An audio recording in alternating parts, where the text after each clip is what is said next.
impeachment or impeaching Governor Kawira. There is another charge on the misconduct relating to nomination of county executive committee members. The governor is said to have engaged in gross misconduct and grossly violated Articles 10, 73, 75 of the Constitution, a gross violation of Section 10, subsection 1 of the Public Appointments County Assemblies Approval Act 2017, and grossly violated Sections 3, 4, and 10, and 11 of Meru County Retention Enhancement Fund Act 2016 by number 1, vilifying members of the Assembly for refusing to approve some county executive committee, commonly referred to as CECs, nominees at a public rally held at Kiangua in Igoji West Ward. There is also the accusation on falsely accusing members of the Assembly of shortchanging Kasti Micheni and other nominees for the appointment to the CEC position, illegally instructing Kasti Micheni to usurp the statutory functions of the Igoji West Ward Retention Enhancement Fund Committee by identifying the persons that would benefit from county bursary funds, failing to submit names of other candidates to the county assembly for approval for appointment to the CEC.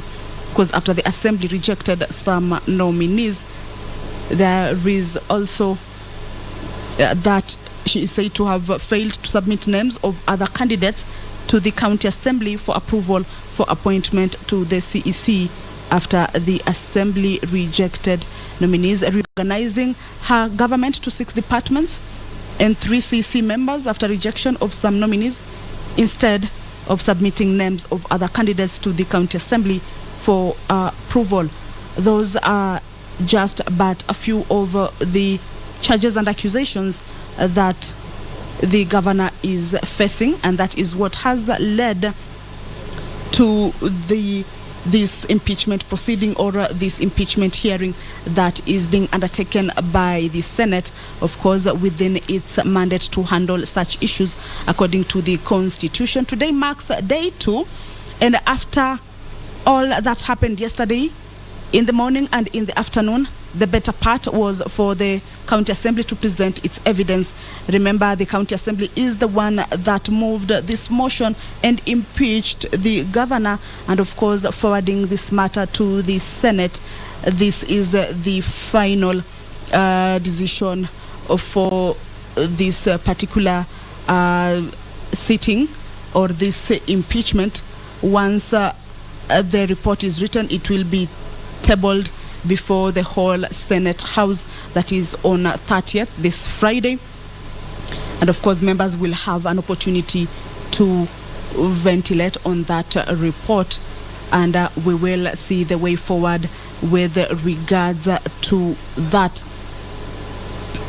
What we are currently waiting for is the entry of the special committee, the Senate special committee. As you can see, both teams, both parties are already in. This is the legal team of Honorable Kawira Mwangaza, and of course, once the chair of the committee, Senator Boni Halwale, walks in, of course, we will see the other members also coming in, and the sitting will start. It had been scheduled to start at 10. It's 10:16. So, of course, we are waiting for the membership of that committee to be walking in and, of course, take charge for this hearing. Whether the legal team for Honorable Kawira Mwangaza will have any witnesses, it will be its time now to present its witnesses. Whether there are any video clips, whether there are any written materials, that will be its time. This morning will be its time to present all that evidence.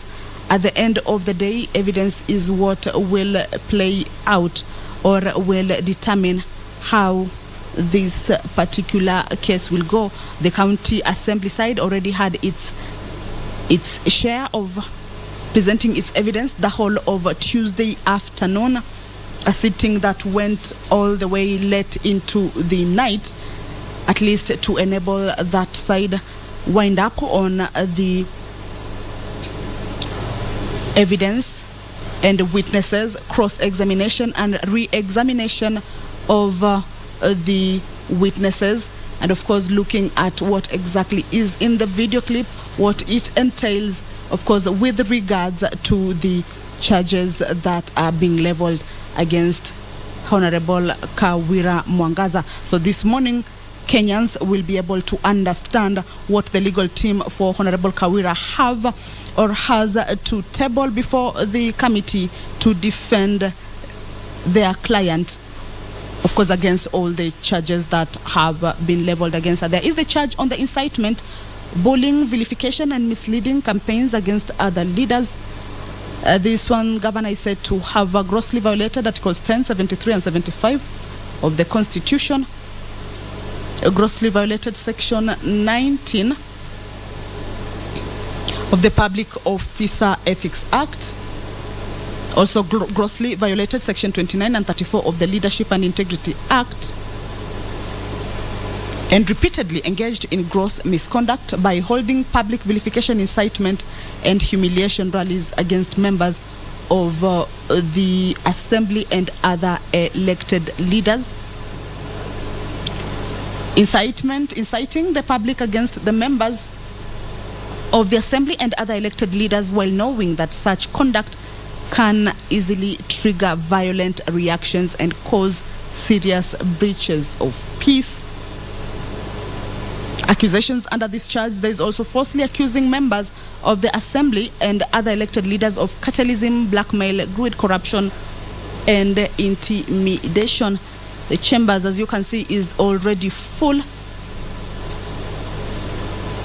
And the team that is being weighted is the Senate Special Committee, the members of that committee to get into the chambers and, of course, lead the House, or rather lead the different teams into hearing this petition case. Governor Kawira Mwangaza already seated anxiously there, and of course waiting for the leadership of the committee to walk in and have her legal team present the evidence that they have so far gathered from all the time that the impeachment case began.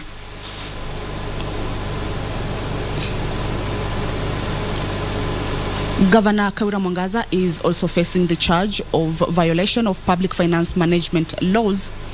And on this charge, she's said to have grossly violated Articles 201 and 207, subsection 1 of the Constitution, grossly violated Section 159 of the Public Finance Management Act 2012, grossly violated Sections 12 and 24 of the Public Officer Ethics Act, grossly violated Section 16 and 35 of the Leadership and Integrity Act, and is said to have engaged in gross abuse of office by directing the Meru Teaching and Referral Hospital to spend all revenue at source, whereas all monies raised or received by or on behalf of the county should be paid into the county revenue fund. She is also said to have engaged in gross abuse of office by issuing waivers on fees at the Meru Teaching and Referral Hospital, whereas the County Executive Committee member for Finance is the only person legally empowered to grant such waivers. On this charge, Honorable Governor Kawira Mwangaza is also accused of abuse of office by directing county government officers to participate in furthering and advancing the interest of Baite TV, a media station owned by Mwangaza Advertiser Limited. This is a private company owned by the governor through her close relatives as proxies. So 5 charges that she is facing, all having been detailed in different grounds.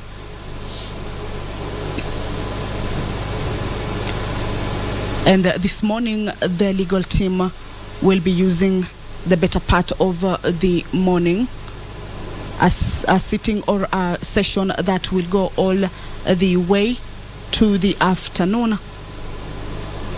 But at the end of the day, the legal team will have its time to present its evidence. Of course, here trying by all means to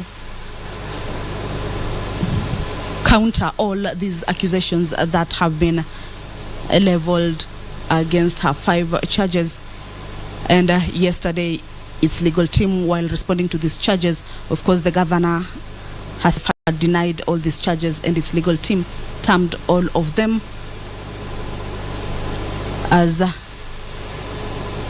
political witch hunt and lack merit to warrant her impeachment. So basically this morning they will be given that opportunity, because yesterday they said they have enough evidence on all these charges, starting from the one that MCS said that the governor does not want to work with the MCS, and all the way to the one that she made roadside appointments. There was also the issue of public participation, on whether the public participation was done in the correct manner, as we had seen the legal team from Governor Kawira Mwangaza saying that there was a bit of coercion on the side of the members of county assembly. Also, the public did not have enough time to do the public participation, and the legal team said they have enough evidence to that effect. So this morning it will be their turn to counter all those accusations, of course not just by word of mouth, but of course by presenting evidence, whether they will be having any witnesses taking the stand, whether they will be having any material, written material, whether they will be having any video clips to be played. Then this morning they will have that chance. What we are currently waiting for is for the committee, the special committee that is steering this hearing, to walk into the chambers, take their positions, and of course call the House, in this case, to order and start the hearing.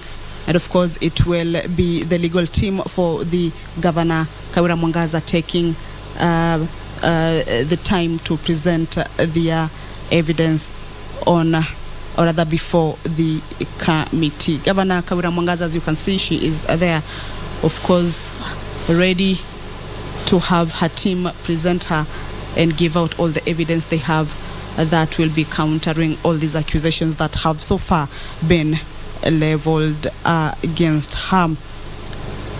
On the grounds that make the charges,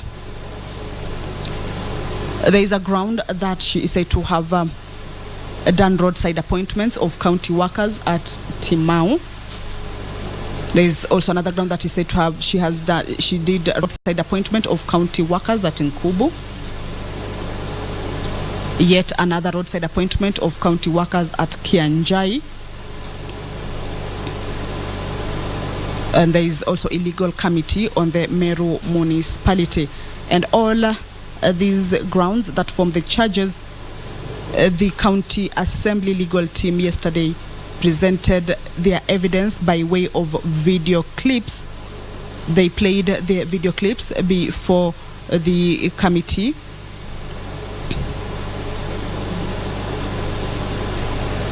On the roadside appointment of county workers at Timau, the governor is said to have grossly violated Articles 10, 232, 235, and 236 of the Constitution, and grossly violated Sections 55, 59, 59A, 60, 62, 63, 64, and 65 of the County Governments Act by appointing firefighters at a public rally at Timau, where they say in misguided and unsustainable populism, before conducting a transparent and competitive recruitment process. And As you can see, members, or rather all those individuals in the chambers have been ordered to stand. As you can see, the chair of this committee with his members are walking into the chambers. It's an 11-member committee led by Senator Honorable Boni Halwale, Kakamega Senator, and also Senate Majority Chief Whip. He is in the chambers. These proceedings are taking place at the Senate chambers. I will now hand you over for this live broadcast brought to you by KBC in partnership with Parliamentary Broadcasting Unit. Good morning. My name is Kamche Menza. Us, thy servants, whom thou hast been pleased to call to leadership positions in this republic, we seek guidance to treat and consider all matters that shall come under our deliberation in so just and faithful a manner as to advance the peace, prosperity, and welfare of our country and of those whose interests you have committed to our charge. Amen. We may be seated.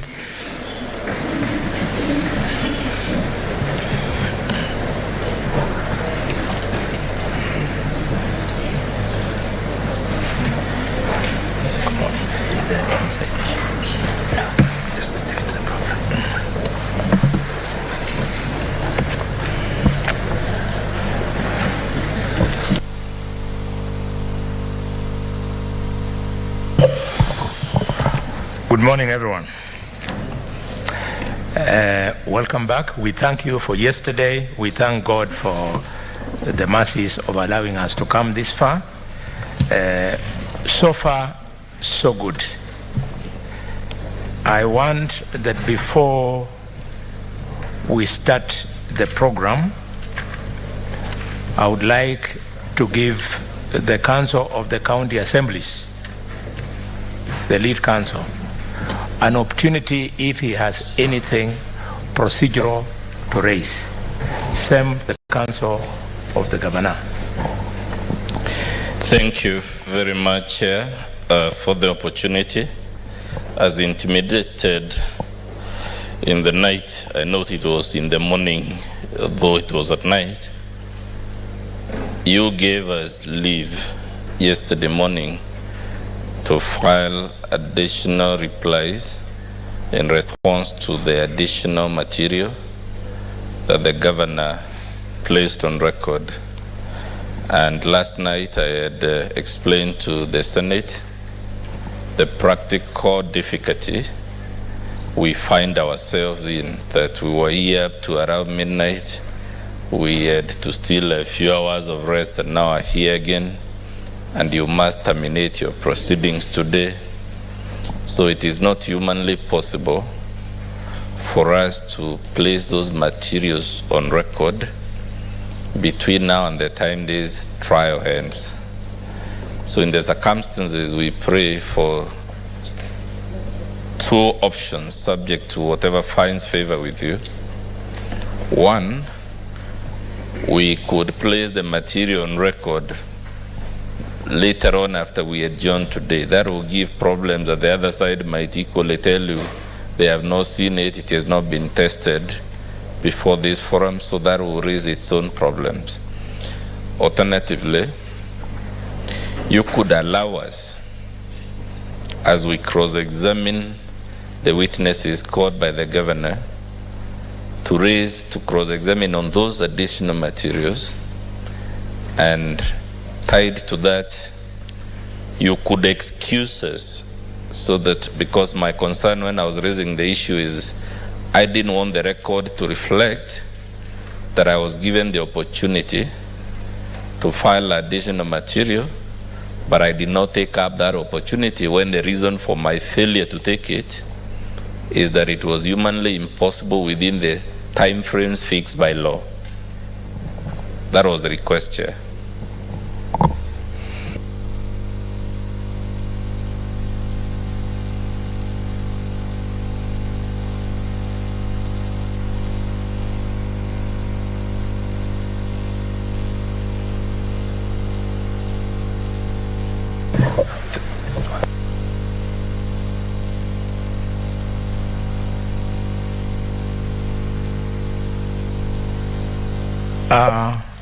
The Council for the Governor.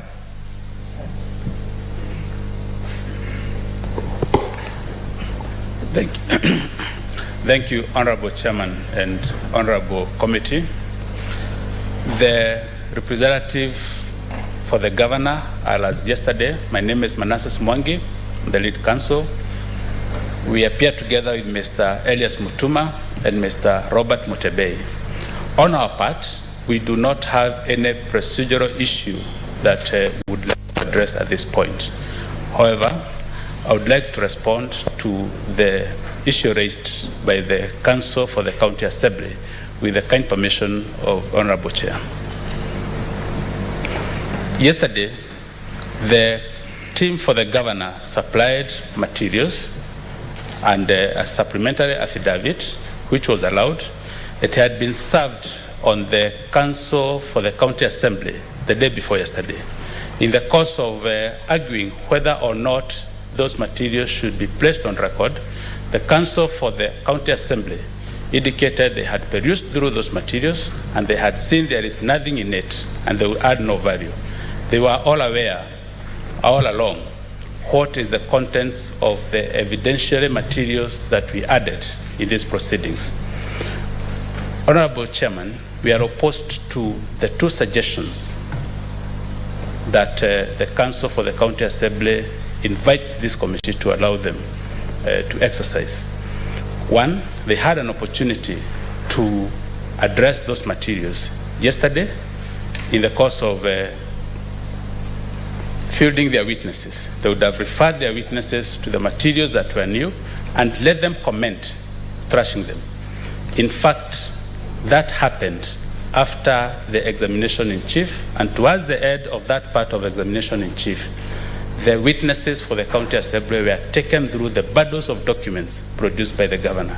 And that was the opportunity for the Council for the County Assembly to introduce any evidence that would controvert the evidentiary material that was supplied as a supplementary.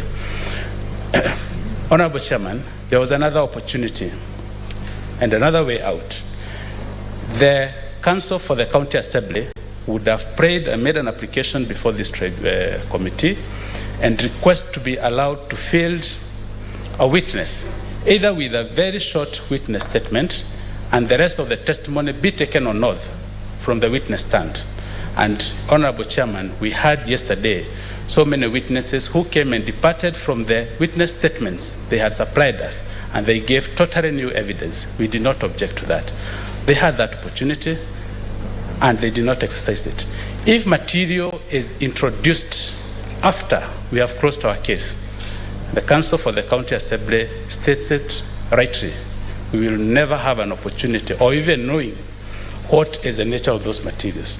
This morning, this committee has not been told what are the materials that are intended to be introduced. What is the value of those materials to the case for the County Assembly? And what will be the importance of those materials in controverting any defense that the governor may field? This committee, just the same as the Council for the Governors, we do not know what materials we are being told is going to be introduced later. It is not even suggested by way of passing, even from the stand by the Council, what kind of materials will be supplied. We object to the suggestion and the invitation to crawl in the darkness to agree to materials which we do not know what they contain. The last option, that in the course of cross-examination, new evidence can be introduced, I have already stated. That opportunity was available yesterday, and they had all the documents and all that evidence that the governor is fielding today. They could have done that in the course of examination in chief and re-examination. They take through their witnesses through all our statements and affidavits, and they allow them controvert. We cannot allow introduction of evidence at the defense hearing. And there will be a legal, the last point, there will be a legal dilemma. That evidence that will be introduced through cross-examination, will it be the testimony of the County Assembly or the testimony of the Council for the County Assembly? That can be a dilemma that cannot be addressed in law, and it's unheard of. We object to those proposals. Thank you, Chairman. Thank you very much. Members, just take note. I want us to exhaust completely so that when you come in, it now invites me to make a ruling. Mr. Muthomi Thia Ngolu, what is your take? Chair, I think my colleague has forgotten a number of things. One, you already made the decision to allow us to respond to that material. That decision I don't think is being appealed or revisited. It has been made. The reason I made the request I made before you is that although you granted me that leave, it is evident to everyone who has either been here or following these proceedings that me and my entire team were stuck here all way past midnight. And although on paper the chair gave me the opportunity, it has not been humanly possible for me to take that opportunity. And I told you my fear is that whereas it is humanly impossible, I am afraid when your committee retreats, it will have in its mind that I was given an opportunity that I didn't take up, and yet the reason I didn't take it up was that it was humanly impossible within the circumstances and context we were working. Number two, listening to the high moral ground taken by my colleague, he forgets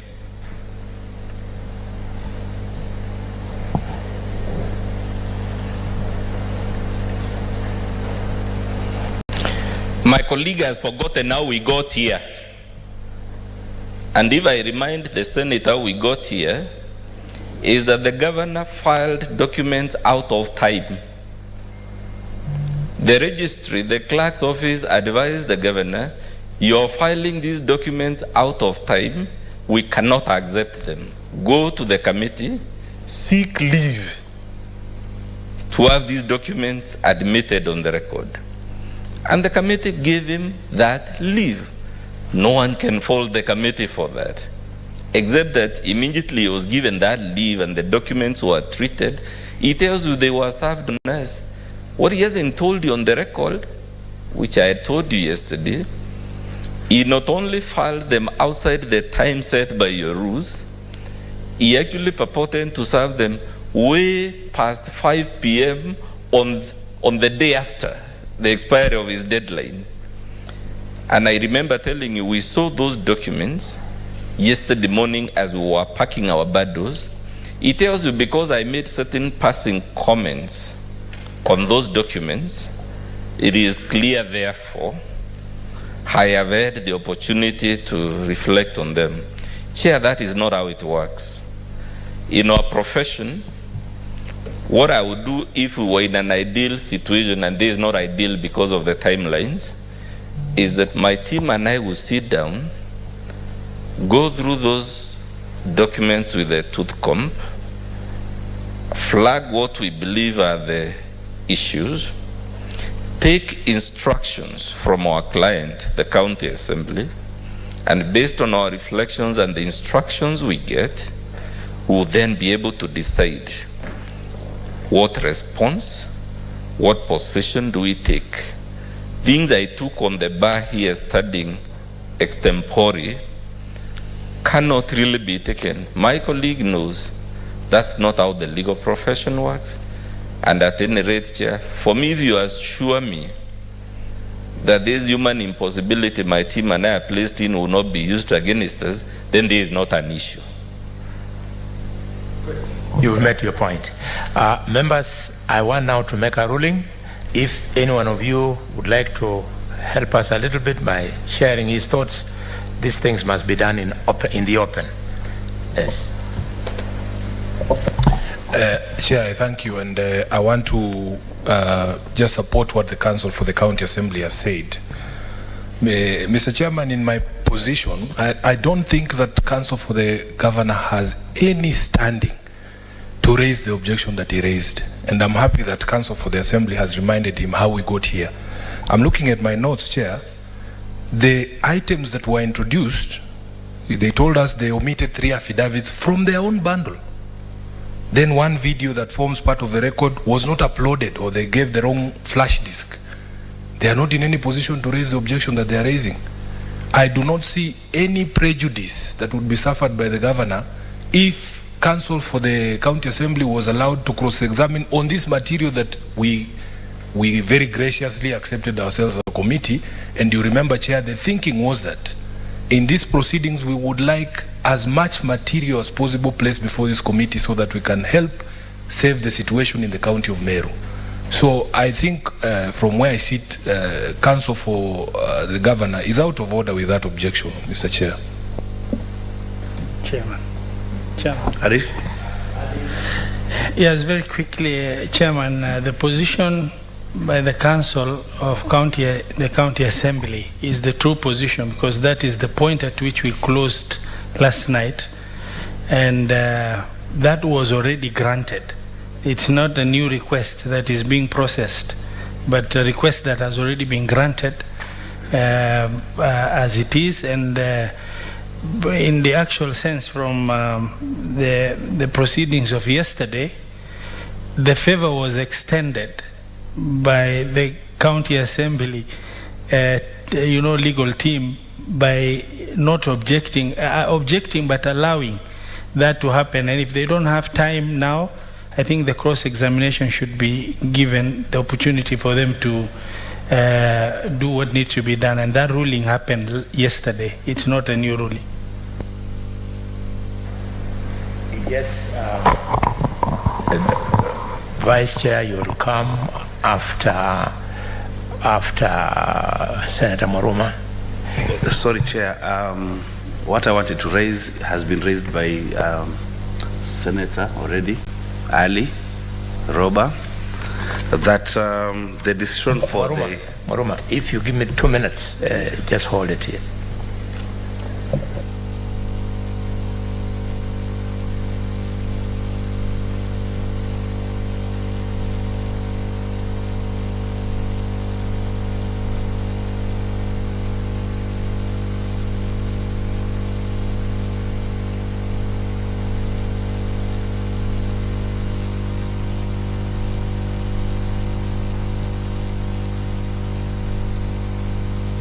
Yeah, thank you, Chair. I just wanted to state that what Senator Ali has said is that the decision was made yesterday, that the Council for the MCAs can respond to the affidavits and the extra video during the cross-examination.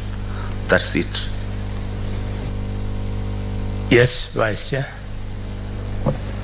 Thank you, Chair. I just wanted to confirm that, and I think that is where we stopped yesterday. By them being allowed to cross-examine the Council for the County Assemblies of Meru, the new evidence, the new affidavit that the governor's people brought in. So they should be allowed to cross-examine, and that you ruled yesterday, Chair. It's not... Kiambu. Thank you very much, Chair, and good morning. I would just want to remind the Council of the Governor, of which the Governor is a bishop, that in the Bible, book of Matthew, there was a servant who was forgiven his debts, but later on he went to get the money from another servant whom he owed. So what I'm trying to say is that yesterday we allowed the governor to produce extra. We actually give them evidential flexibility, but now they don't want the side of the assembly to execute that evidence. But my question is, at what time do we allow the assembly to execute that evidence? I said before the governor starts executing their case, or is it within? I know they're asking when it's coming to cross-examination. So I have not consulted my friend lawyer here, Sifuna, but I'm putting this across so that we see what is the best part. Either we agree with the assembly, they start with their case now, or whatever you decide, Chairman. That is it. Mandago, you have something? Thank you very much, Chair. This is Senator Mandago of Uasin Gishu, and my apologies, I was not able to be here yesterday, but I followed the proceedings very keenly. Mr. Chairman, listening to the counsel for the governor, I really don't understand why, if they are confident themselves when they submitted this additional evidence, as to why the County Assembly Council cannot prosecute the same. So I think in the interest of fairness, because we want to have as much information as possible as a committee to enable us make a fair and just decision, as a chairman, I think it's only fair that the County Assembly Council is given opportunity to look at the, to cross-examine this new evidence. Thank you. Senator Tobiko? Chair, I think maybe, what is clear, of course, that it was already allowed yesterday to be done at cross-examination. But I think what the counsel for the County Assembly is asking is if they can put in written responses later on. I think that's the issue now.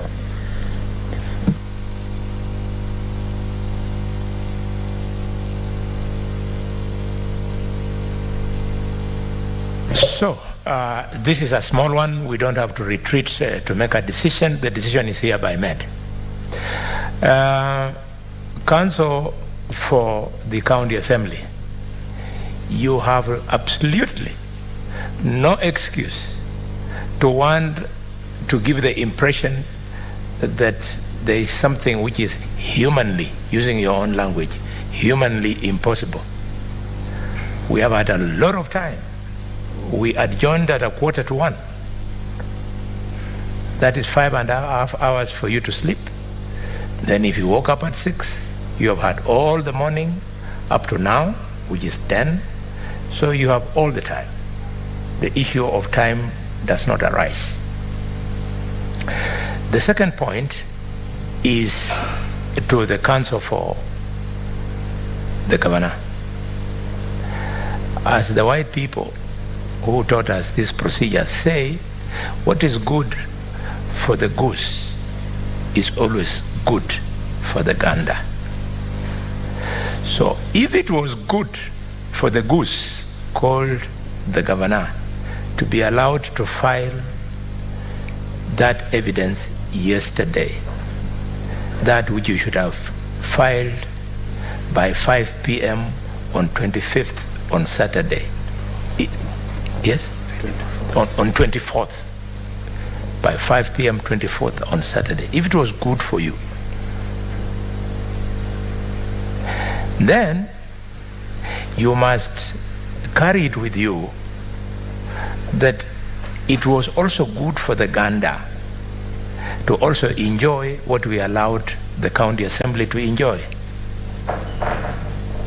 But when we allowed the County Assembly, we did not give them a blanket.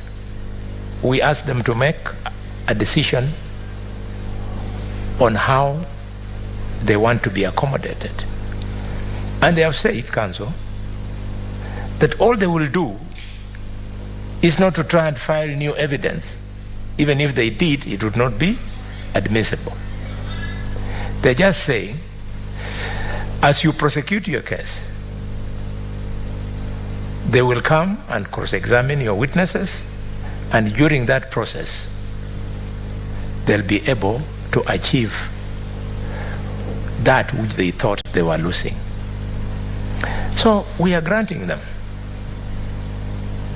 that for every witness you bring, they'll cross-examine, and you don't have to fear, because even after cross-examination, you will be given an opportunity to re-examine.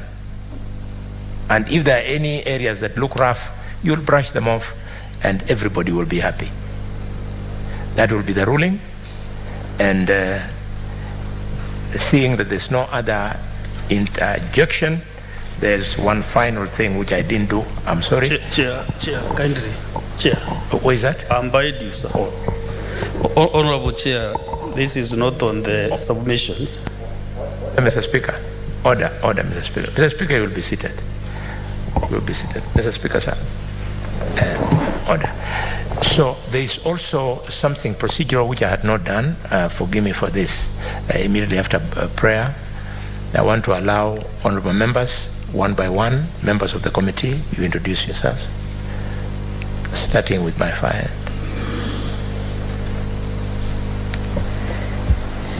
Good morning again. My name is Peris Tobiko, nominated senator and a member of the select committee. Thank you. Good morning all. My name is Jones Maruma, senator for Taita Taveta, member of this committee. Good morning everyone once again. My name is Edwin Sifuna, senator for Nairobi and a member of this committee. My name is Karungo Wadhangwa, senator, Kiambu County, and a member of this committee. Good morning, everyone. My name is Eddie Gisheru Okech, senator for Migori County, and humbled to be a member of this committee. My name is Jackson Mandago, the senator for Singishu County and a member of this committee. Good morning. My name is Okenyuri Esther, nominated senator and a member of this committee. Good morning, everyone. My name is Joseph Kiduku, senator for Lamu, and a member of this committee. I'm sorry. Morning, everyone. My name is Ali Ibrahim Roba, senator for Mandera County and member of this committee. Good morning, everyone. My name is Senator Kavindu Agnes Mudhama, senator for Machakos County. I'm the vice chair of this committee. Thank you very much. Also in plenary, we have the following members of the National Assembly and distinguished senators. The Honorable Mburi Apuri, Member of Parliament from Meru. The Honorable Senator Cherargei, Senator of Nandi. Senator of Nandi, could you please?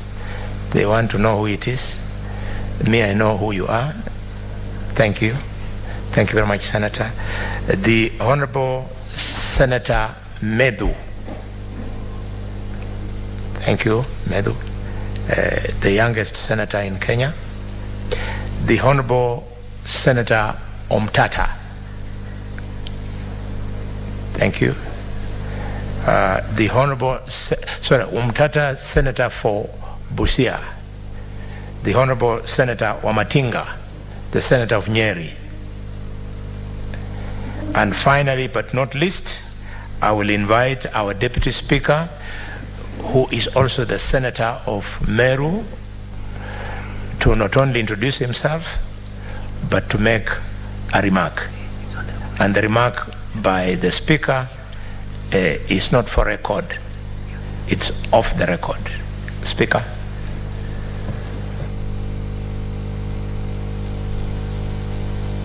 Thank you, Chair. I am Kaduri Murungi, the Senator for Meru County and the Deputy Speaker of the Senate.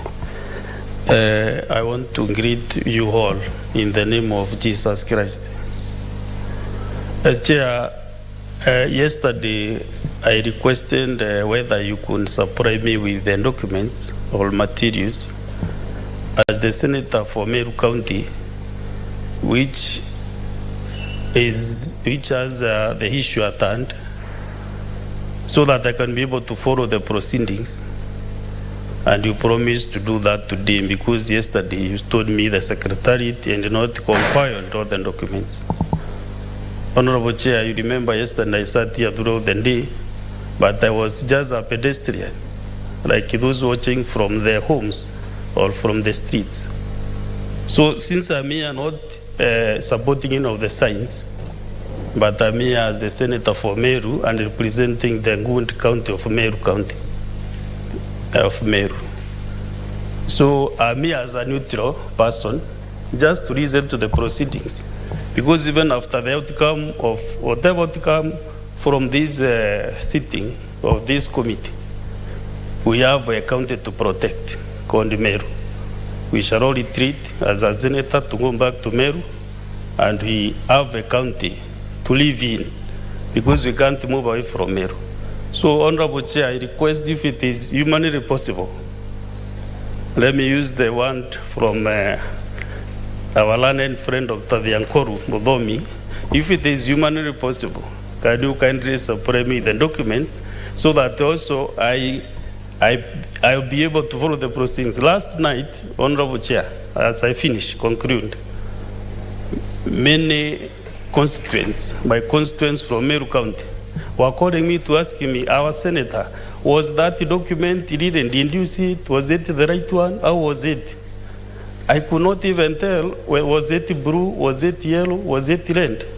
So, Chair, so that I can be able to really represent my people who brought me to this house, kindly allow the secretary to provide me with the documents so that I can also be able to follow the proceedings on both sides.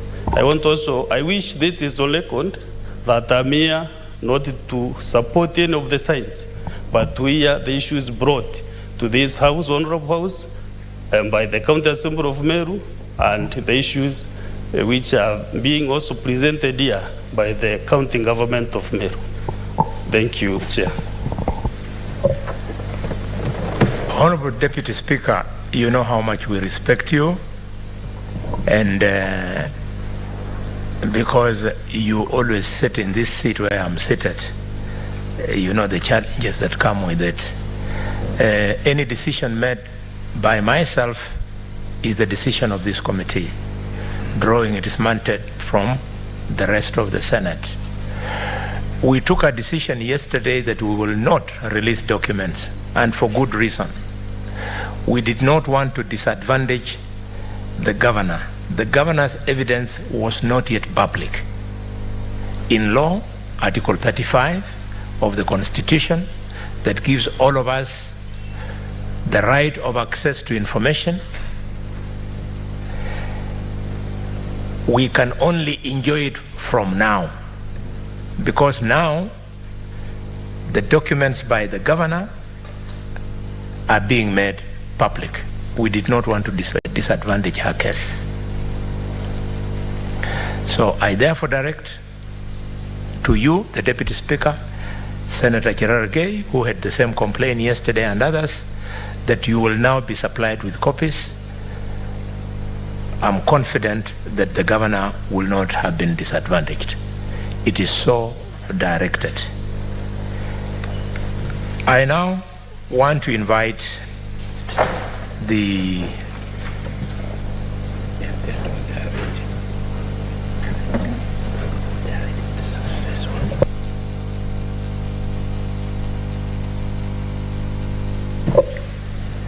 Yes, Governor, I'm informed that you are ready. Could the lead counsel for the governor? Yes.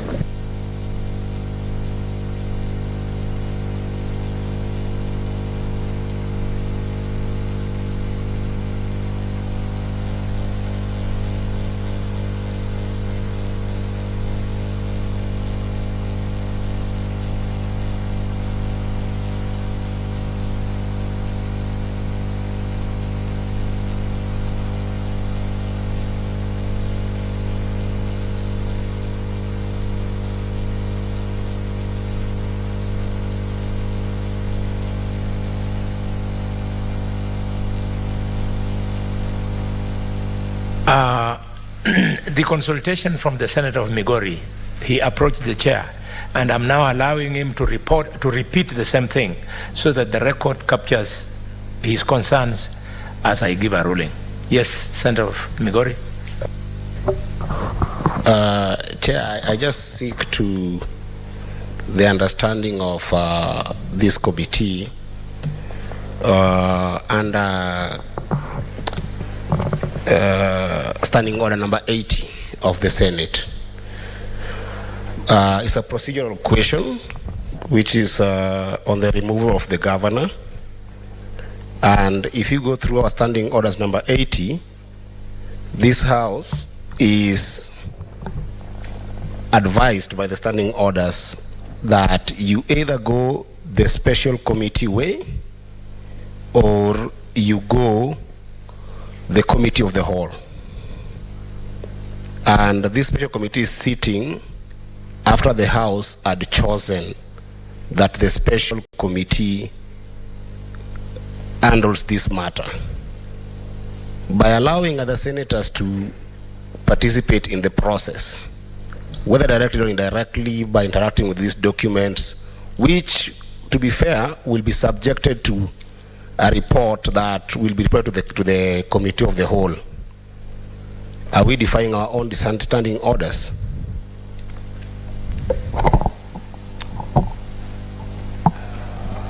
Edwin Safuna, do we really want to belabor it? No, Chair, I think you've made the right decision. Our colleague from Meru, sitting here, following the proceedings, there's absolutely no prejudice to the process if when counsel for the governor is referring the committee to a document, he also has the document to look at it. That is not a participation. He's not going to ask any questions. He just wants to follow the proceedings so that those questions that he's saying the people of Meru are asking him, at least he'll know the color of the documents that the governor supplied today. Thank you. Senator Migori, distinguished gentleman, okay. Unfortunately, Standing Order number 80 flows from the Constitution of Kenya.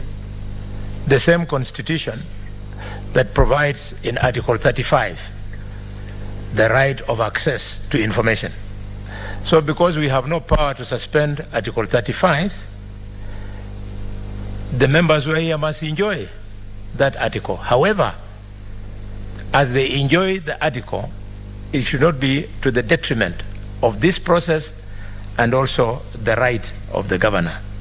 So the way to go, Senator, is that now that the governor is introducing the documents in public, they are therefore public documents. There's nothing that stops you from accessing them, plus the people of Meru through their senator. Secondly, having access to them, we also have to do a bit of hygienic management of the process, in the sense that, A, senators, you will not be allowed to participate in the proceedings. The moment we do that, we will have opened parallel proceedings, one which is by the select committee and one which is by the committee of the whole, where all of you would be participating. So you'll only go through, but forever keep quiet. Then finally, as you leave, we have agreed that all these documents are very sensitive. They remain on the desk. So do not carry documents with you. It is so directed. Well guided, Chair. Yes. And Chair, I want to confirm to you and the committee that I will not participate in questioning, and I will not leave this seat with any document, just for consumption while I'm sitting here. Thank you. Chair. And I encourage the Senator of Meru to stay in up to the end, because we want the people of Meru to be satisfied that the process is actually above board. I can see my distinguished senator from Nandi, my neighbor.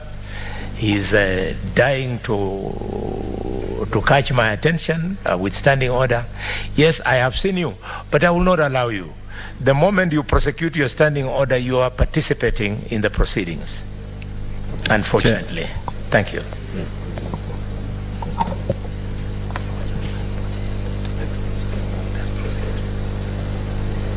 And some of the documents will be on the iPad shortly. Members of the Senate, you know the other way.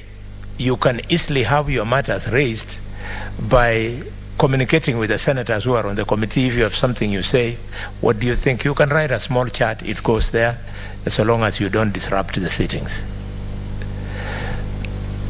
Very well. So, Senator Mandako. Yes, Chair. Thank you very much for that guidance, Chair. We appreciate. But I think the Senator for Meru, from what he said the people of Meru are asking him the colors of the documents. So I think, Chair, it should also be clear that it is not in his mandate to go and discuss the matters of this committee with the people of Meru. He leaves the matters to the committee. So it is for his consumption within this sitting, Chair. I think that goes with the earlier ruling, and it is so directed. Very well. So, Council, how many witnesses are you calling? Thank you, Chairman. Manassas Mwangi, Council for the Governor, with Arias Mutuma and Robert Mutembei. Honorable Chairman, the Governor filed a response to this charge. The response is the one dated the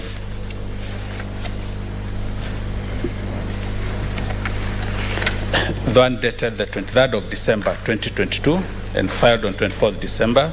It's accompanied by the supporting affidavit of Her Excellency the Governor Kawira Mwangaza, sworn on 23rd December 2022. The Governor have also filed a supplementary affidavit.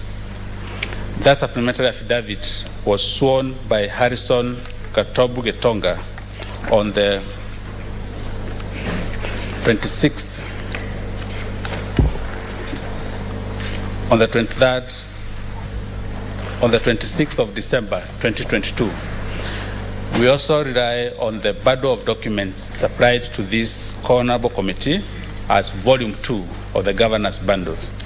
At this juncture, we will field one witness, Mr. Harrison Gatobu Getonga, and we'll see how far we go with the Harrison Gatobu Getonga. We intend to redeem the time for this committee, and we believe this witness will address all the issues. But should occasion arise, we'll rearrange. But for now, we'll call this one witness to testify on the basis of the documents filed before this committee. Very well. This is a very important procedural issue. The governor was invited by the County Assembly of Meru. She declined when the process was building to come here. So I wanted to be on record. Do you wish to call the governor before this committee or not?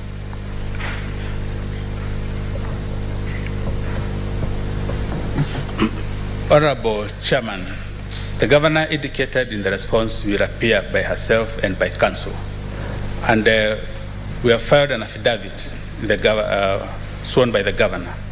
We will have the governor rely on the answer to the response, to the motion, and the supporting affidavits. For the record, will you be requesting or expecting that the governor be given an opportunity to be heard by this committee? We do not intend the governor to testify verbally. Should rely on her affidavit.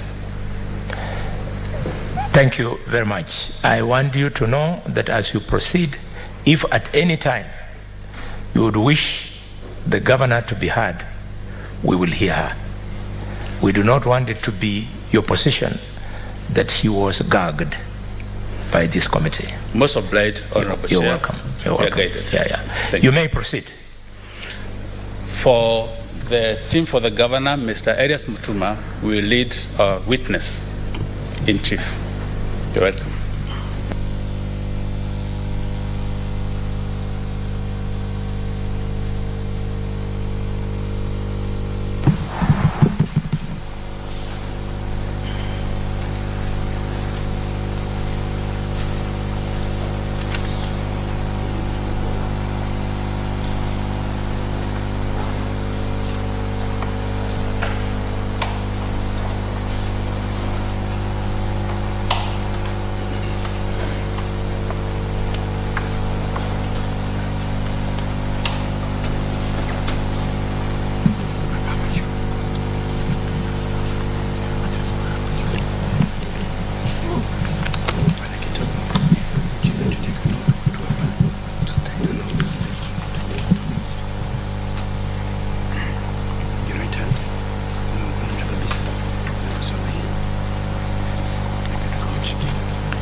I, Addison Gatobu Gitonga, do solemnly swear that the evidence that I shall give before this committee in respect of the matters before this committee shall be the truth, the whole truth, and nothing but the truth. So help me God. Thank you. Thank you, Chair, for the opportunity. For the record, my name is Elias Mutuma, counsel appearing on instructions of the Governor. Mr. Harrison, kindly, again for the record, state your full names. My names are Harrison Gatobu Gitonga. Do you also go by any other names? Yes. What other names do you go by? Njamba Mvithi Harrison Gitonga. Would you care to explain the origin and status of your second name?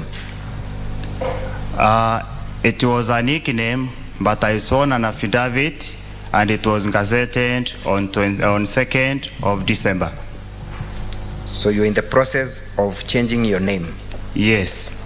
So is it your testimony that in some instances you might have signed certain documents using your new name that has already been gazetted?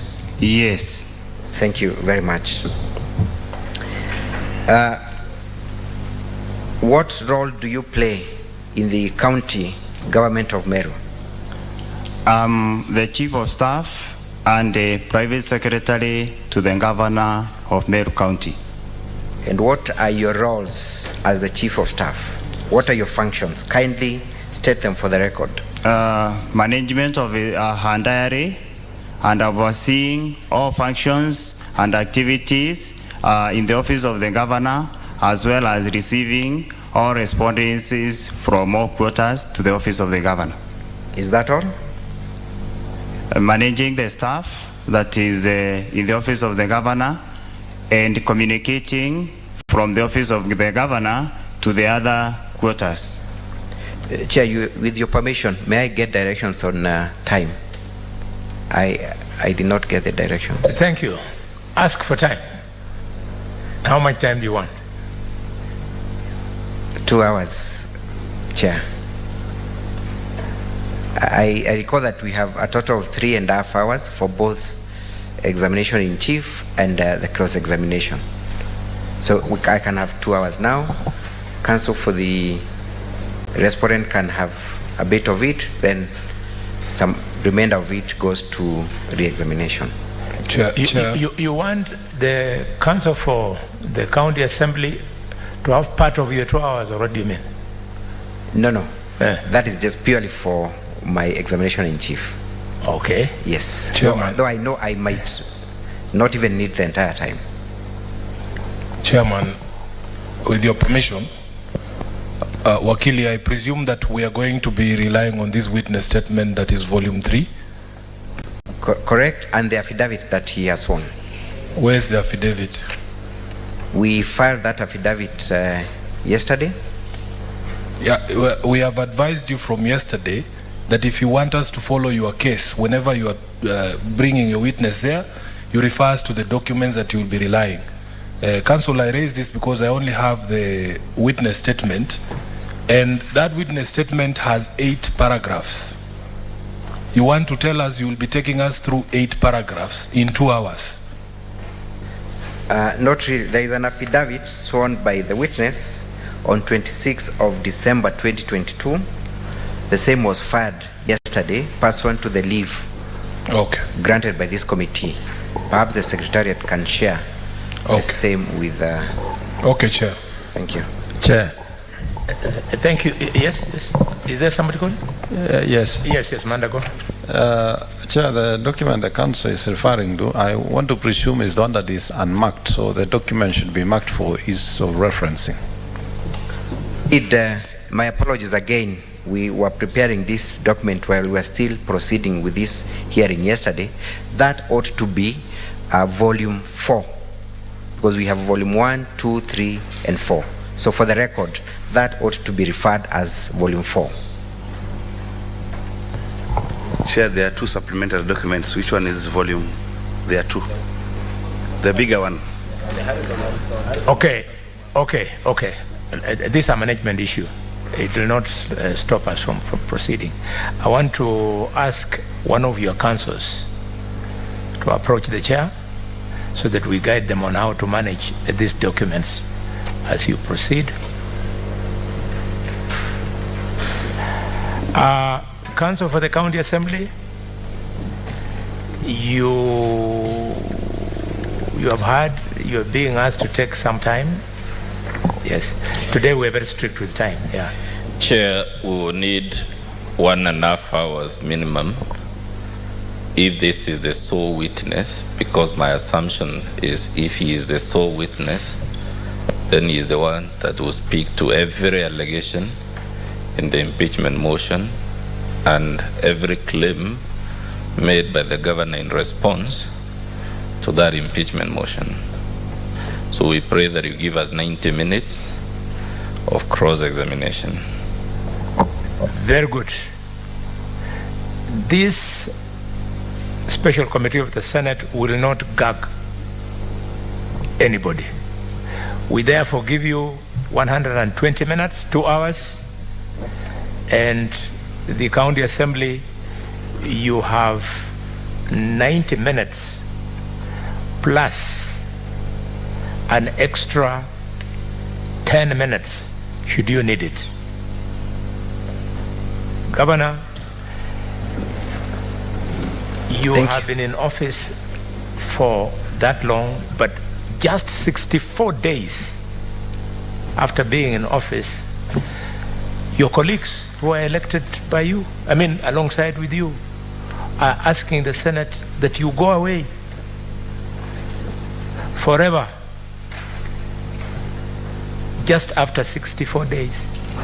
And they have not just come shouting, they have come with 62 grounds. I'm therefore giving you 2 hours to move slowly, meticulously. You discharge yourself on each and every one of those 62 counts. We will allow you. And members of County Assembly will further allow you to ensure that you prove your case on every count. Witness. Chair.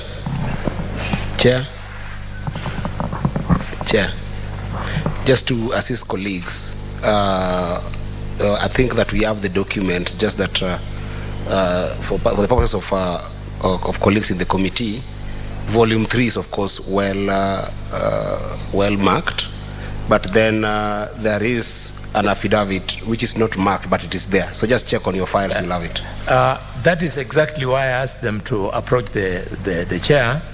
Already an instruction has been given so that they are marked quietly as the sitting is going on. And members, unless something is out of order, if we can manage to be silent for 2 hours, it will be very useful. But if something is out of order, draw my attention, we'll do it. If it is something that is not out of order, approach the chair, we sort it out kienyeji, as they say in Kiswahili.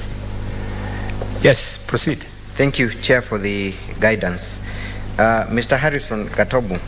Yes. You were explaining your other duties, especially you're wearing the hat of the private secretary to the governor. What other duties do you discharge? The other duties, I'm always the MC of the functions that the governor attends. By the MC, you mean Master of Ceremony? Yes. Proceed. I'm also present in the meetings that are held by governor, either in office or in the public or outside the office. Does that include all the meetings where the governor is appearing? Your presence will also be there? Yes. So then you have a personal knowledge of all the incidences that the governor is accused of? Yes. Am I right to suggest that you have a close working relationship with the governor? Yes.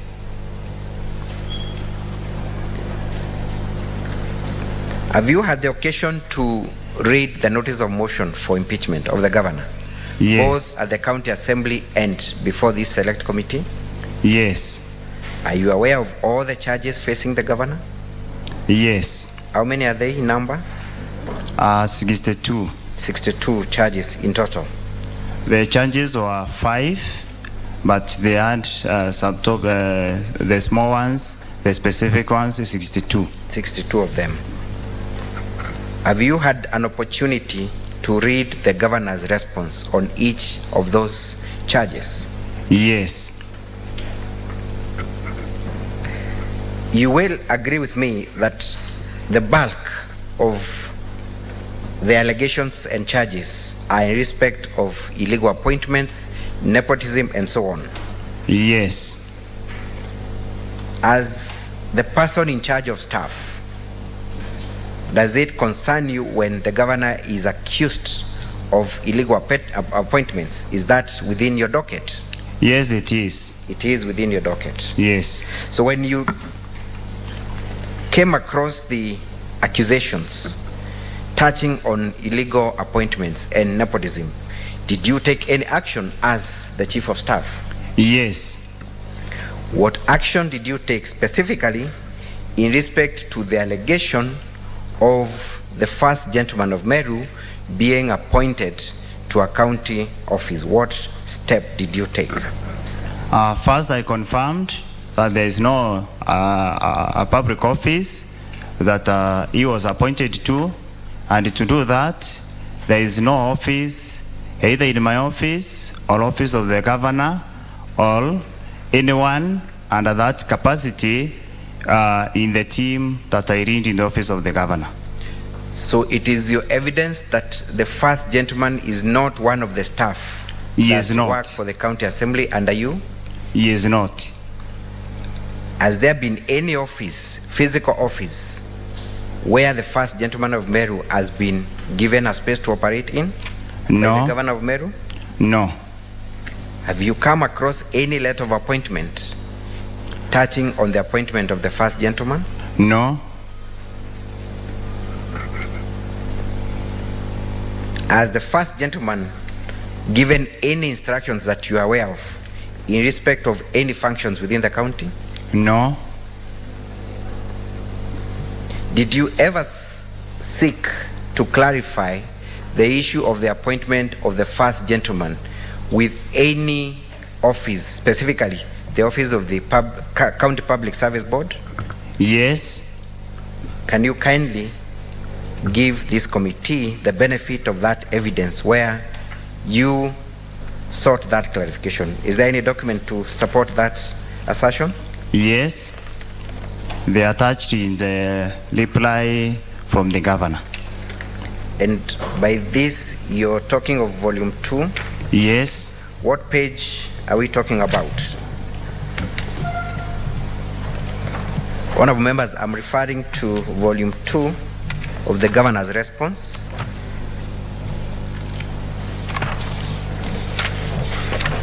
Specifically page 48 to 77 of that bundle. Kindly point to the committee where your letter or any communication to the County Public Service Board touching on the appointment of the first gentleman appears. Thank you, Chair, honorable members. When I got this information, I wrote the first letter to the Secretary Public Service Board. What is the date of that letter? 22nd of November. What did you inquire from the County Public Service Board? I was requesting to know about the arranged appointment of the first gentleman and a few other people that I listed in my letter. Did you get a response from the County Public Service Board? Yes. Where but I need to say the same letter was copied to other offices. Thank you.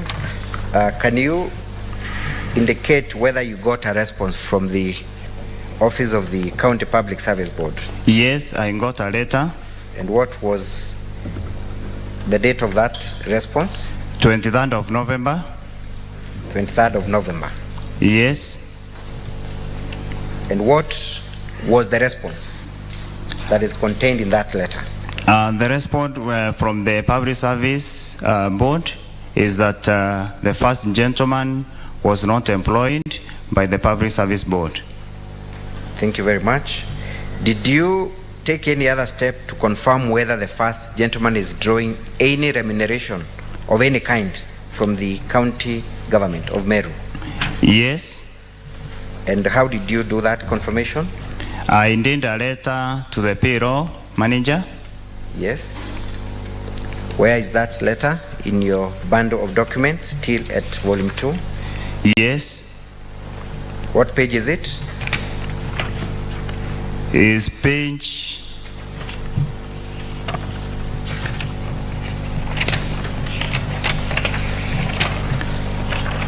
page 54. 54 of a bundle.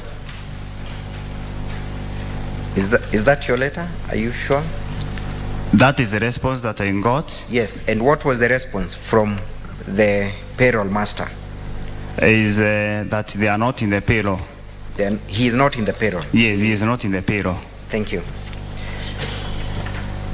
But we have seen the governor making statements to the effect that he has appointed the first gentleman. First of all, were you present when that announcement was made? Yes. What was the occasion when that pronouncement was made? And if you also recall the date, kindly tell us the date of that pronouncement. It was 30th of October. Which year? 2022. What was the occasion? That is the time that governor was naming the CECs. The CECs, were there any other offices that were being named on that day apart from CECs? Yes. What other offices were being named? The advisors to the governor. The advisors to governor? Yes. Is that the occasion where the first gentleman was pronounced to be appointed by the governor? Yes. In what office was the first gentleman appointed by the governor? The ambassadors of the Asoras ambassador. Asoras ambassador? Yes. Is that an office within the Meru County government? No. Is it an office that has been established newly by the County Public Service Board? No. Then what was that office all about? It was just an honorary office. Actually, to add something small, Excellency the governor was operating another program called Okolea, and because of our duties as the governor, he decided to have someone who has been close to that program that she has been doing for quite some time, who will not be paid and who will work with her on that program. That's when the first gentleman was named as the Asoras ambassador. So is it your evidence that this was a community empowerment initiative? Yes. Is it unique for first ladies or first gentlemen of any of the counties or even the national government to spearhead or to be appointed in a community empowerment program of their choice? It's not unique. Are you aware if any of the other first ladies of Meru have ever been involved in similar initiatives? Yes, I'm aware. You're aware.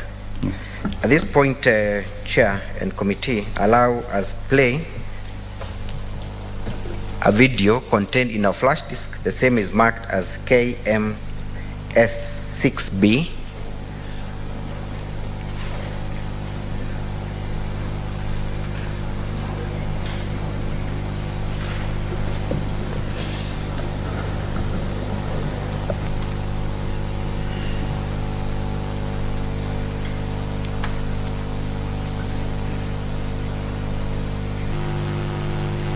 As the video is being prepared, let us see where the transcription is.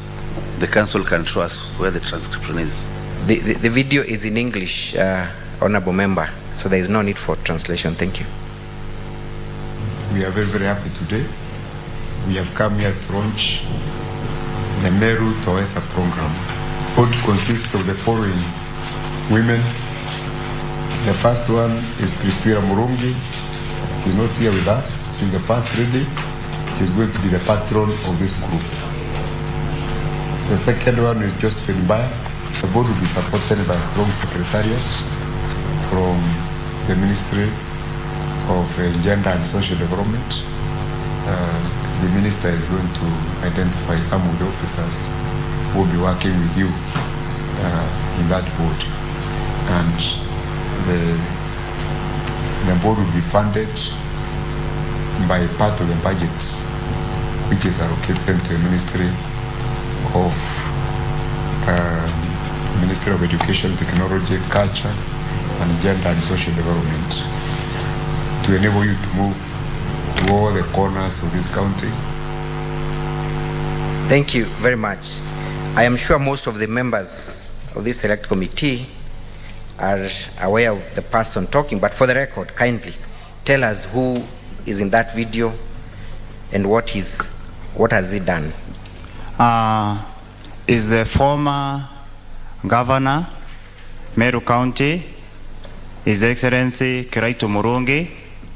Well, he was appointing the first lady, Priscilla Murungi, to a position of patron to Aweza program in Meru County. In your understanding, is the office for which the first lady was being appointed a public office under the county government? It is not. It is not. Is that office, was it ever funded by taxpayers' money? Yes. It was? It was funded. Has that been confirmed from the video by the governor himself that they will draw their support from the Ministry of, is it Education? Yes. Thank you. Was that appointment subsequently forwarded to the County Assembly for vetting? No. Are you aware if any of the members of that board were ever vetted by the County Assembly? I'm not aware. Are you aware of any complaints, proceedings, or even an attempt to impeach the then governor of Meru for appointing a spouse to that office? I'm not aware. You're not aware. Was that appointment ever published to the public subsequently? Yes, it was. I also saw the Gazette notice of the same.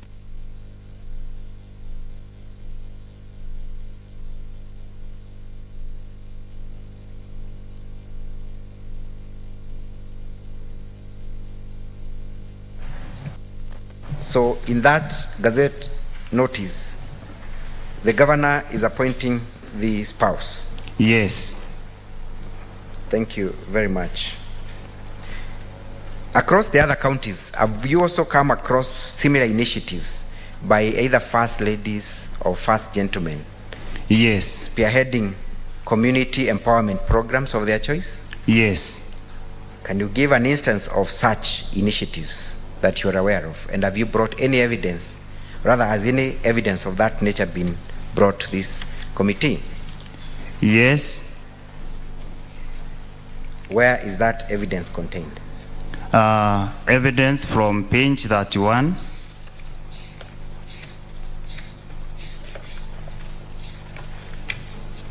All the way to page? All the way to page number 40. Number 40. Yes. Thank you very much.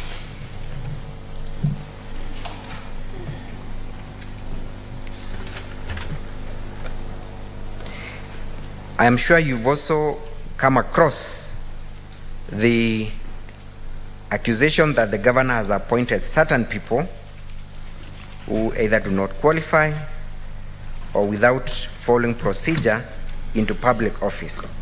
Yes, I'm aware. Who were those people that are said to have been appointed by the governor? There is one Monene Samaritan. One Monene Samaritan. There is one Enere Muzungu. Ende Muzungu. And there is one Ernest Mutembei. Again, as the chief of staff, are those employees of the county? No, they are not. Did you ever seek to confirm their status, the employment status with the county? Yes, I did. Can you show this committee where you sought to establish their status? I wrote letters to the Public Service Board. I wrote, that is in page number 49. I wrote the letter to the Chief Officer, Legal Affairs at the Public Service and Administration, and to the payroll. All those letters are appearing, following each other from page 49 onwards? Yes. And what was the response from the County Public Service Board? They all responded with the attached letters that those are not employees of the county government of Meru and they are not earning any money or any pay from county government of Meru. That letter is the one contained at page 52 of our bundle, volume 2? Yes. And who is the author of that letter? The author is the CEO of the Public Service Board by the name Virginia Kagweria. Yesterday, this letter was disputed during cross-examination that indeed Virginia Kawera is not the CEO County Public Service Board. What comment do you have to make to that respect? My comment is when you get to the office, we got the person that who was the county secretary, CEO of Public Service Board.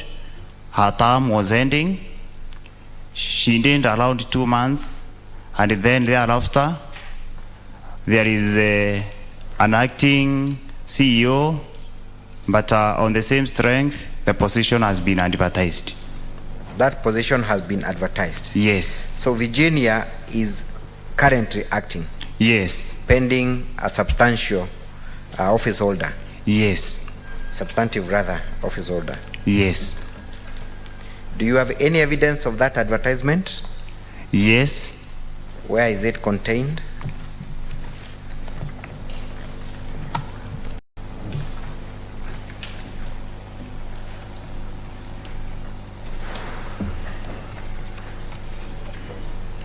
As you try to trace it, we will assist you, but let's proceed for the sake of time.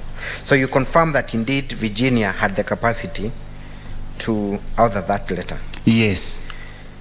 Did you also take any steps to confirm if any of those alleged appointees draw any form of remuneration from the county government of Meru? Yes, I did. How did you do that? By a letter to the payroll manager. What is the date of the letter and where is it contained?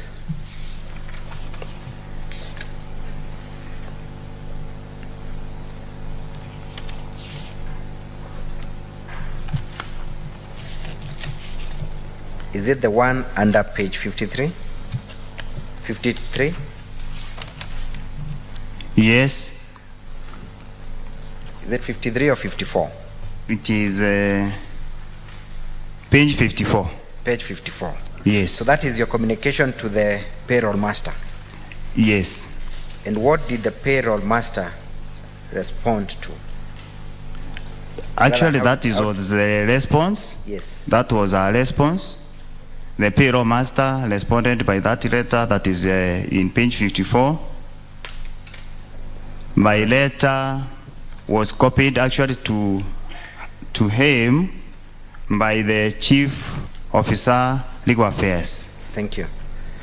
So you have a response under page 54 confirming that indeed none of those appointees draw any form of remuneration from the Meru County government? Yes. Are you also aware if the purported nominees have volunteered to tender any form of evidence in respect to their appointment before this select committee? Yes, they did. They did. Is that in the form of the affidavits they have filed before this committee? Yes. Thank you. Let's go to the appointment of one Hilary Sande. Confirm that that is a person working for the county government of Meru? Yes, he is working. He's working.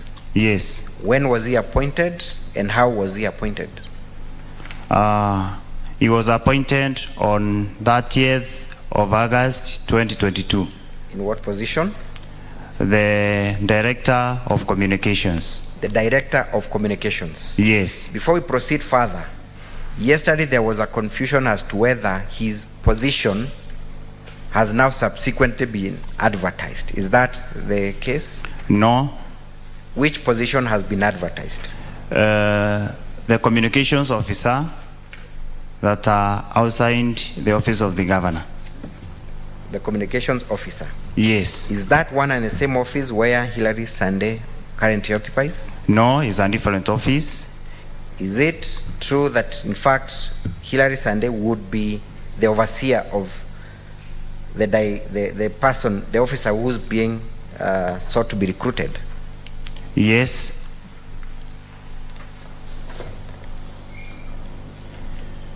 Thank you. So you were telling us that indeed Hilary Sande was appointed? Yes, he was appointed. Yes. Yeah. How was he appointed? What was the criteria and procedure for his appointment? The criteria was as directed by a circular that governor was given from intergovernmental technical committee on how to fill the staff that are in office of the governor. That is the chief of staff, the cooks, the drivers, the secretary, the personal assistants, all those. And the directives were very clear. The governor identifies the name, forwards that name to the Public Service Board for confirmation of appointment. And what governor did, through myself, did a letter to the Public Service Board forwarding the name of Hilary Sande, and it was confirmed. You said that that request to the County Public Service Board was done through your office? Yes.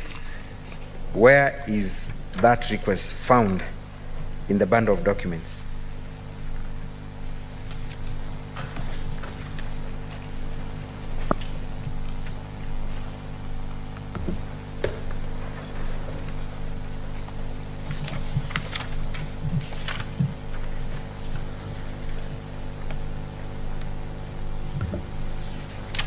As you try to trace it, did you,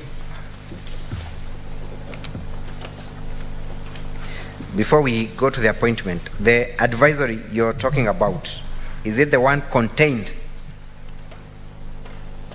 at page 79 of our bundle, the letter dated 16th August 2022? Yes, that is the advisory that we received. That is the advisory. Yeah. Let's dwell a bit on that advisory before we proceed. Which are some of the offices that the governor is allowed to undertake a direct appointment without a competitive process? These are the chief of staff, stroke the private secretary. That is yourself? That's myself. The economic advisor, the political advisor, the legal advisor, the director of governance, place service, or director of communication. That is the position? That is the position that is held by Hilary Sande. Proceed. The personal assistants and the support staff. The support staff includes the personal secretaries, the drivers, the cooks, the gardeners, and the messengers. So according to that advisory, is there any requirement that those appointments will be forwarded to the county assembly for vetting or approval? No requirement. Is there any requirement that those positions will be advertised for a competitive recruitment? No requirement. So, did you ever get a response from the Office of the County Public Service Board on the approvals of the names forwarded? Yes, I got. Is that the letter contained at page 90 of our bundle of documents? Yes, it is.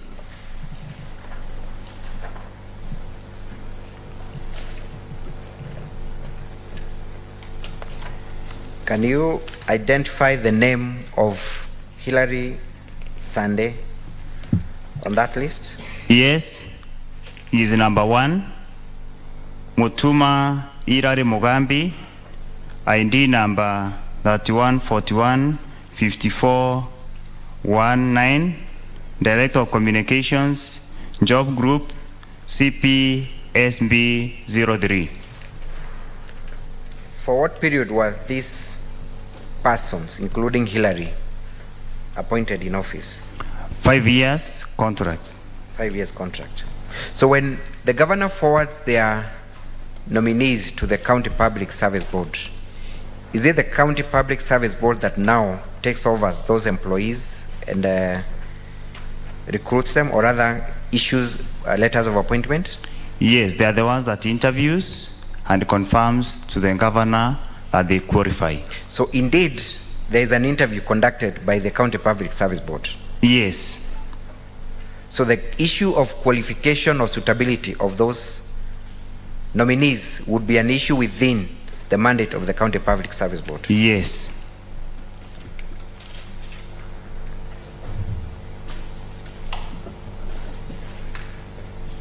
Maybe something I've noted from that letter is that the name Sande does not appear. Would you kindly explain whether we are talking about one and the same person? Is one person. The official name is Mutuma Irale Mugambi. Nickname Sande. Thank you. Let's go to the issue of roadside recruitments. And I want to draw you to some incidences. One at Nkobo Market. One, were you present at Nkobo Market when that purported roadside appointment was done? Yes, I was. What day was it?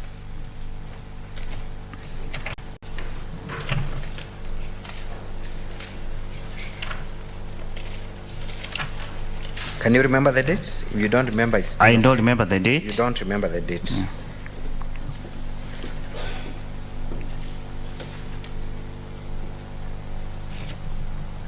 So what was the occasion? The occasion is when governor visited the market traders with the area MCA, Honorable Martin Kome Makasi, and they went to the open air market where they were talking with the market traders. During that during that meeting, there was some request from the MCA, and that is what the governor addressed. So it is your evidence that the honorable MCA for that area invited the governor to address certain challenges they were facing? Yes. What is the name of that MCA for the record once again? Is Martin Kome Makasi, MCA Nkwene Ward. Martin Kome Makasi. Yes. In the impeachment motion, as Martin Makasi signed in support of the impeachment motion based on the allegation that the governor undertook roadside recruitment as Nkobo Market? Yes, he has signed. He has signed that motion in support. Honorable members and chair, kindly, can we look at our next KMS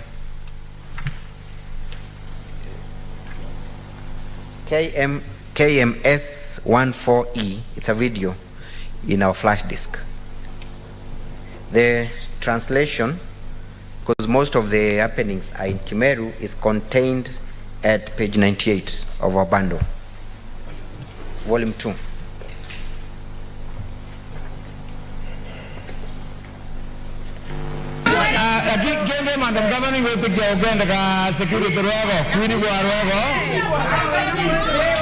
Is that the area MCA? Yes, yes.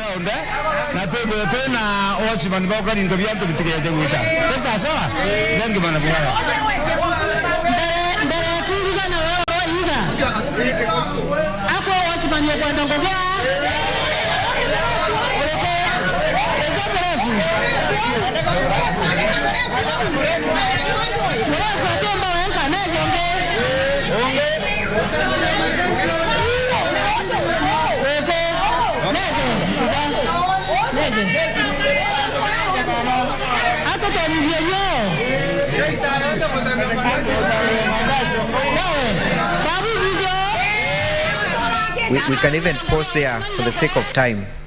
Thank you. You will realize, honorable members and chair, that that video, same video, was played yesterday, but it was not played in full. They began where the governor was calling the public to offer people to be recruited as watchmen. So can you tell us at the beginning what is happening? What is happening in that meeting?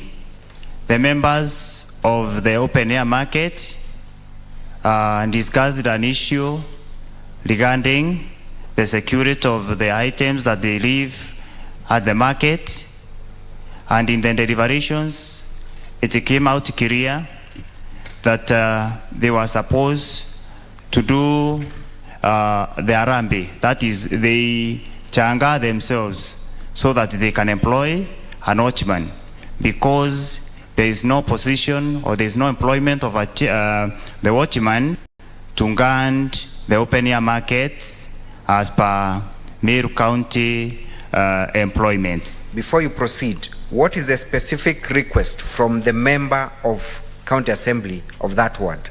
What is the specific request to the governor? To employ, to assist the traders, employ the watchman, and also build the fence. So it is the governor reacting to that request that she assists in organizing the market and offering security? Yes. To your best of your knowledge, was anyone from that crowd, including Murefu, ever appointed?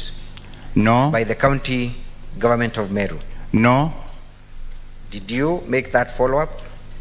Yes, I did. And what was the confirmation? I indeed a letter to the Public Service Board. I also did a letter to the payroll, and the confirmation was that they are not employees of County Government of Meru, and they are not earning any salary or pay from County Government of Meru. Are you referring to the letter that is contained at page 94 of our bundle of documents, volume 2? Yes, that's the letter. And did you get any response in respect to the same? Yes, I got. The letter, the one appearing next at page 95? Yes. And what was the response? They are not employees of the County Government of Meru. Did you also confirm whether they are in the payroll of Meru County Government? Yes, I did. The letter contained in page number 96 was the response. Thank you.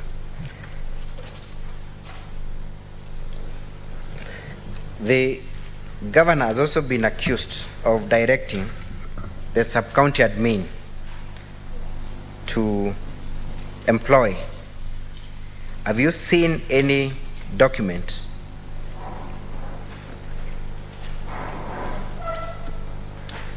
Have you seen the affidavit of Samuel Mwenda? Yes.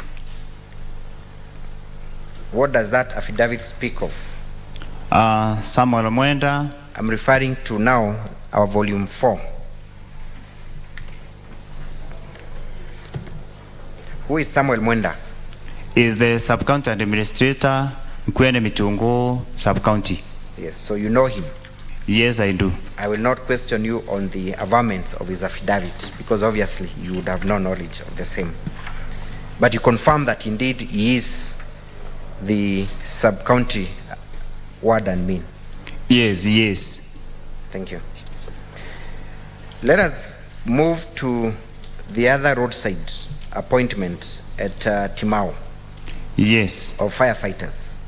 Yes. Again, were you present at that event? Yes, I was present. Can you remember the date? If you can't remember, it's still okay.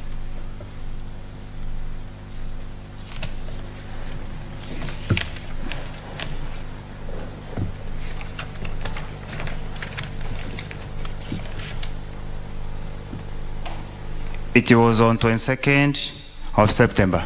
22nd of September? Yes. And you were present in that event? Yes, I was. To your best of your knowledge, did the governor recruit any firefighters? No, she did not. What did she do?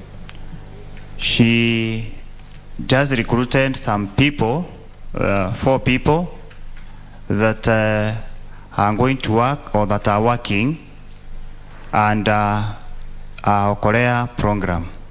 And our Korea program? Yes. So it was not an appointment to any county office? It was not. Did you ever follow up as the chief of staff on whether the governor had forwarded any names of firefighters to the County Public Service Board or any other county office? Yes, I followed. Is your letter the one contained at page 93 of our bundle? Yes, it is the one. Did you get a response of that letter? Yes, I got a response from the Public Service Board that is contained in page 94. And what does the letter say? They are not employees of County Government of Meru. I got another one from the Chief Officer, Legal Affairs, Public Service, Administration and Management. That is in page 95. Again indicating they are not employees of County Government of Meru. I got another one from the Fire Service in charge of Meru County, contained in page 97, again indicating they are not employees or they are not among the firefighters in Meru. Thank you. Let us move to the other roadside equipment at Kianjai. Yes. Again, were you present during that rally or meeting? Yes, I was. Can you remember the date? It is 11th of November 2022. Though I know ironically when I looked at the motion, the date was indicated as being on a certain date in September. I don't remember. But the actual date was 11th of November 2022. What transpired at Kianjai? When we had a meeting at Kianjai, the public rally, there was a request from the public about the garbage that was in that area, and also about the security of the open air market in that area, the traders and that request. And what governor did, because the garbage was so huge at that area, he decided to talk to the sub-county administrator to ensure that that one is done, and he requested if we can have someone doing it from the community. Thank you. So again, was any name forwarded to the County Public Service Board? No. To recruit anyone from Kenjai? No. Thank you. Let us move on to the issue of the municipality board of Meru. Yes. Again, were you present at that meeting? Yes, I was. You were? Yes. What transpired on that date, and which date was it?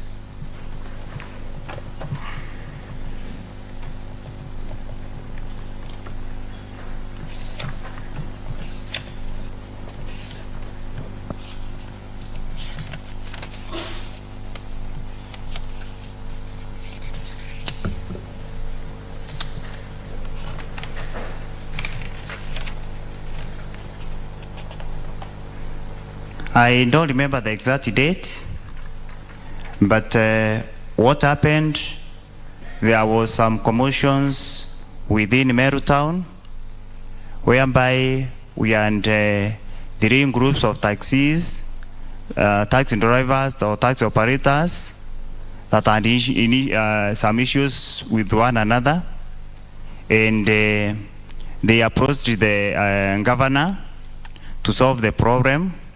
Governor called a meeting at Kinoru Stadium for the 3 groups, and in the meeting they agreed to form a small committee that will oversee implementation of what was discussed in that meeting. Is that small committee you're referring to, was it rather co-opted in the municipality board? Was it told to usurp the role of the municipality board, or what were the terms and reference of that committee created? The committee was from within the members of the taxi drivers or operators, and their mandate was only to solve their internal problems. Thank you. Have you come across the affidavit by Edward Bundi Joffrey? Yes, I have. Do you know Edward Bundi Joffrey? Yes, I know him. Who is he? He is one of the tax operators in Meru County. Was he present at that meeting? Yes. I will again not ask you any questions on that affidavit, because obviously you would have no personal knowledge of the same. Has the municipality board in any way talked about this issue? Yes, they have. They have? Yes. What have they said about this issue? The board had a meeting that was held on 16th of December 2022, when they had this issue of impeachment that was relating to their role or the activities of municipal board. And after the meeting, they intended a letter to that effect. That letter of the municipal board is contained in page number 102. What is contained in that letter? Is the letter from the chairman affirming that they have been implementing their mandate as they were given. There was no parallel committee, and they had no issues with the governor or any other person as pertains to their mandate as the municipal board. Confirm again the page where that letter appears. Is it page 102? Yes, it is. Or volume 2? Yes. Thank you. Let us move on to something else. The governor has been accused of forcefully entering into the compound of the Meru County Assembly on 19th, is it 19th? Yes. Of October 2022? Yes. Were you present on that date when the governor went to the County Assembly of Meru? Yes, I was. You were. So you have a first-hand experience? Yes. And account of what transpired? Yes. Why had the governor gone to the County Assembly of Meru as the person in charge of her diary. Why had she gone there? She had gone there to give a first address to the county government, to the County Assembly of Meru and the Meru community. Was she gate crashing or she had any formal invitation of the same? There was a formal invitation that was followed by a gazette notice of the same sitting of the County Assembly of Meru. Yes, and so have you, or rather, has that gazette notice been produced before this court? Yes. Committee?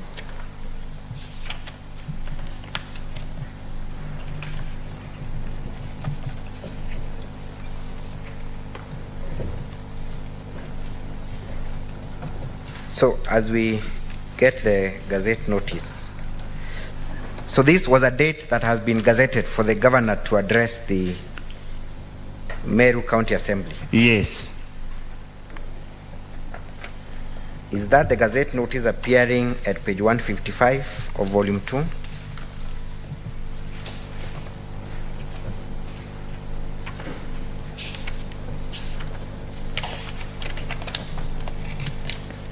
Is it the yes, one? is the one.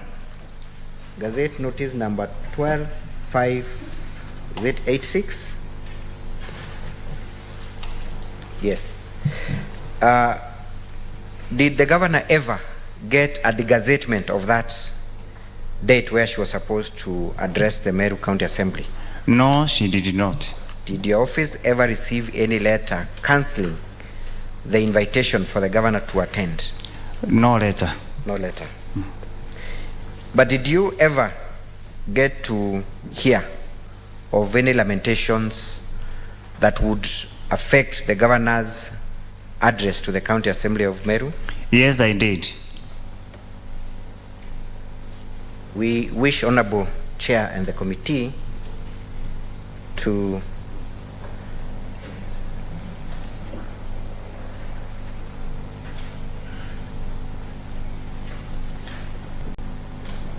yes, we're going to play video KMSIC attached to, rather uploaded in the flash disk with the help of the Secretariat. And the translation of that video, honorable members, is contained under page 5 of volume 2.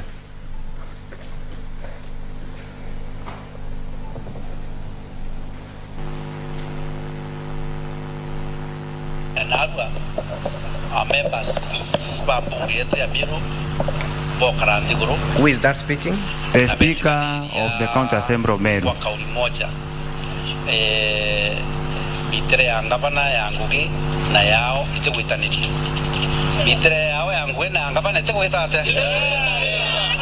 Na bauka ngavana na limoya na counter address speech ya waruju. Na bauka patikuiwa bena inya ngavana ejabali ya ruju. Kwao abakromba ngavana we can pause a bit, Chair. So, who are the people you've been able to identify in that video? I've seen the Speaker of the County Assembly of Meru. The name? The name is Ayubu Bundi Solomon. And who else? I've also seen the leader of majority. The name? Evans Mawira Karia. I've seen the leader of minority, Mwenda Idhiri. That was a witness here yesterday? Yes.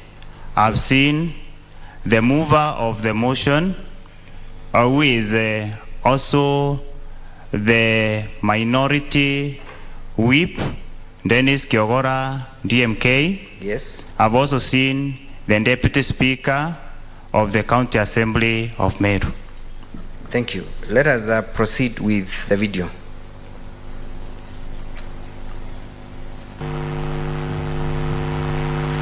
Huyu waliro wa mbunge member 69 na speaker row number 770. Waliro wetu twindekatero wetu. Ni uwetekani ukatu wetekani hiyo.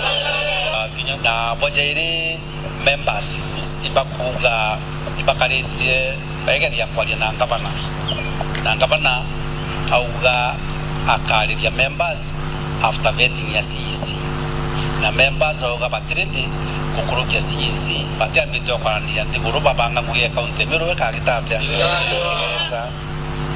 Wajenda tu bauga tema nzeo bakwariria kintu kira barenda kiarirwa na inya imbecile chito one fund imbecile betikaniria ningana na urega iteitai igaiteita ngugi o members bakuga mwanka aria baga karandi guru betikaniria mantu ya mbece cia one fund na members koja weshima ria ngavana enture na ciao then ubwara ko karika bakauga bate tayari ukaraniria ndina na ngavana ne onto ibaku bakenyi uri mantariko mantu jau imakandi rongo.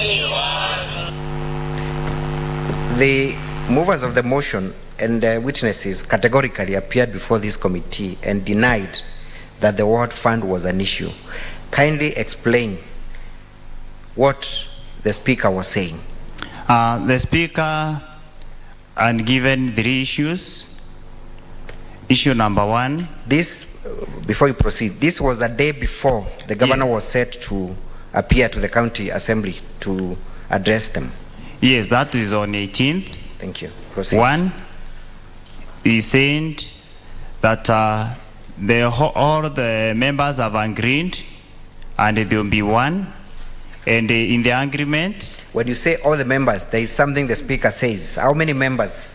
He said 69 members, and him being the 70th member. The 70th member. Thank you. Proceed. So, so the speaker counts himself as part of the MCAs. Yes. Thank you. Proceed.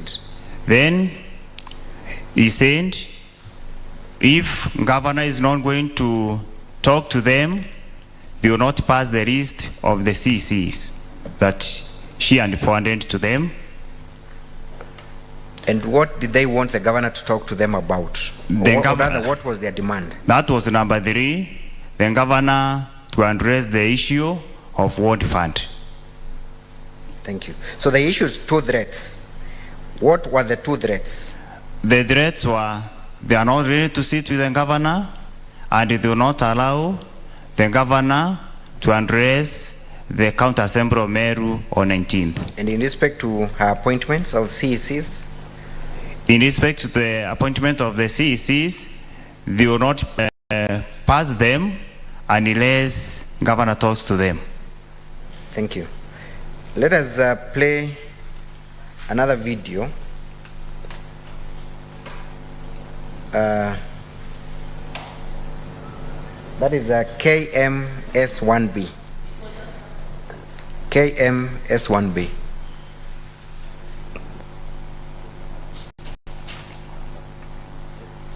The transcript is found at page 4 of volume 2.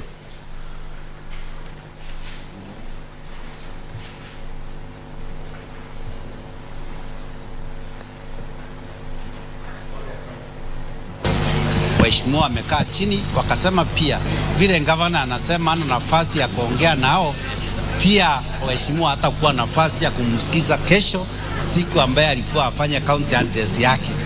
Ndio sababu tunasema ya kuwa we can have the video post for the chair's communication. Thank you.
Kupata Waibrania kama skiza tuni yako, bonyeza *811 *817#. Yesu Kristo ni yule yule, jana, leo na hata milele. Wahibrania 13:8. Kupata Waibrania, bonyeza *811 *817#.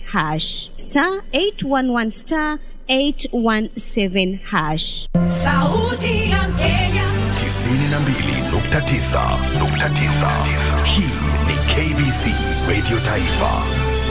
Kila kitu maishani kina sauti yaleta furaha. Radio. Sauti ya elimisha, yahimiza, yatuleta pamoja. Sauti ya Kenya Radio Taifa. Sauti ya Kenya.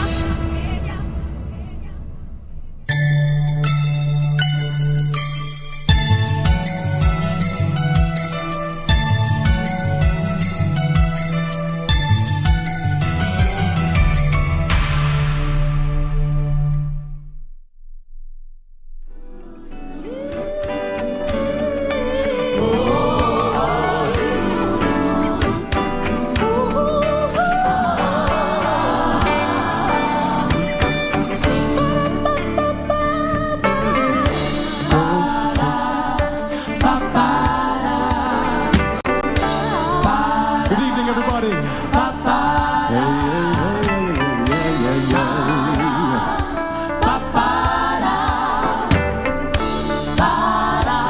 Come on, Teta.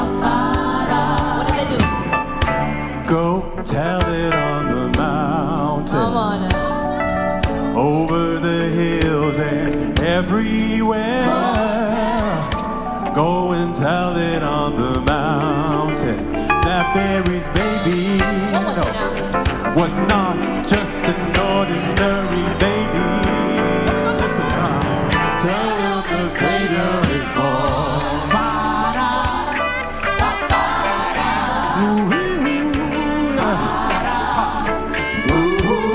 Altos, what did they do?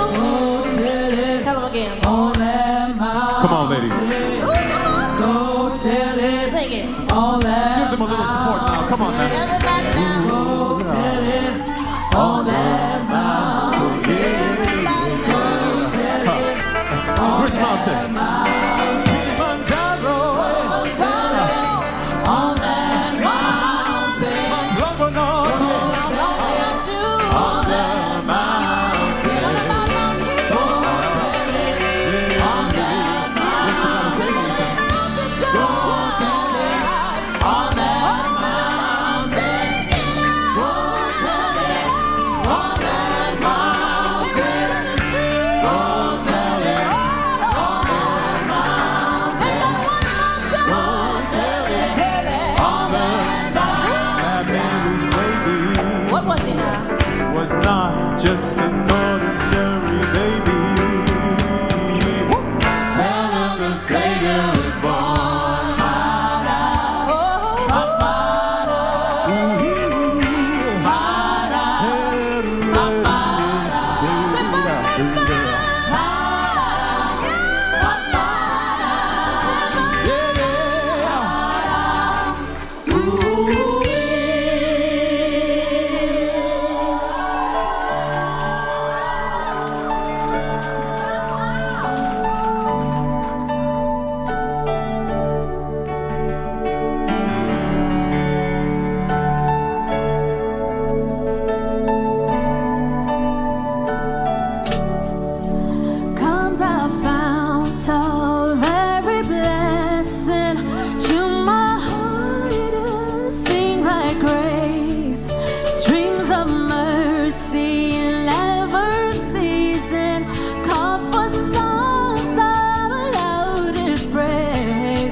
way to close out the year because Lord knows the prayers we prayed between 2020 to 2022. And as we looked at the lyrics of this next song we're going to sing, it said, O come, Emmanuel, and ransom captive Israel, who mourns in lonely exile, right? And I think all of us felt like we were in exile in some way between 2020 to 2022.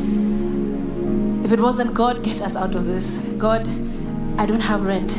God, I don't have a way to feed my kids. You know, prayers that felt that they were going on deaf ears. But when we looked at the lyrics of this hymn, I realized that they were asking, God, come be the faith that I need for this thing to happen. God, come be the hope that I need to meet my doubt. God, come be the provision that meets my lack. And I pray that as we sing this song, He would come and be your Emmanuel and be with you.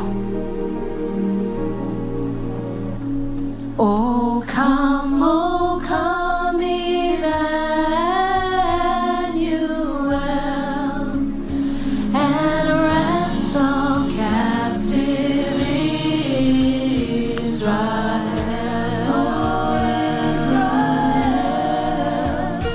Then mourns in lonely exile, until the Son of God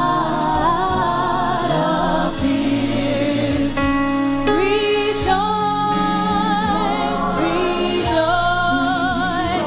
Emmanuel shall come to thee, O Israel, shall come to thee, O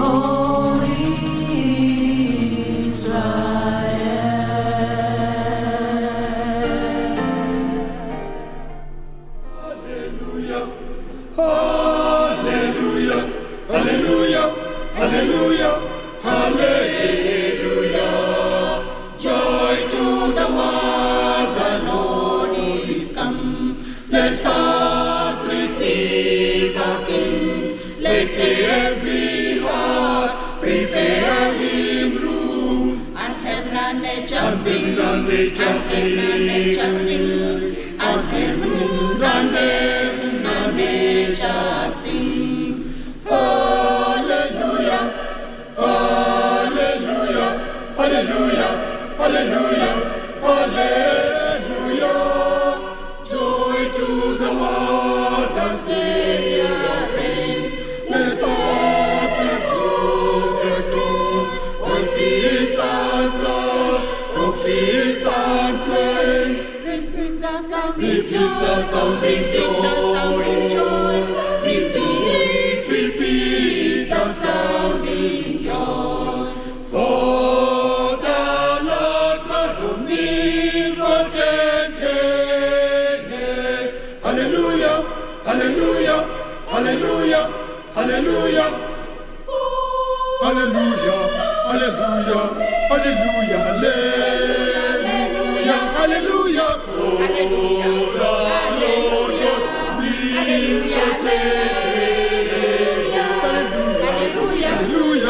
Hallelujah, for the Lord God omnipotent reigneth. Hallelujah. No more let sin and sorrows grow, no tossing face the ground. He comes to make His blessings flow.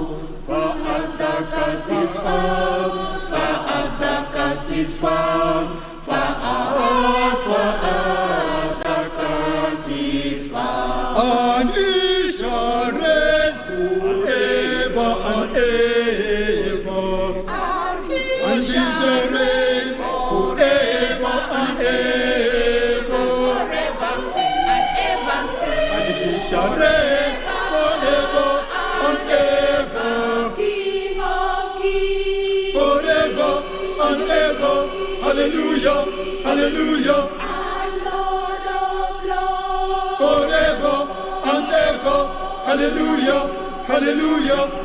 He rules the world with truth and grace, and make the nations prove the glories of his righteousness and wonders of his love, and wonders and wonders of his love, and he shall reign forever and ever.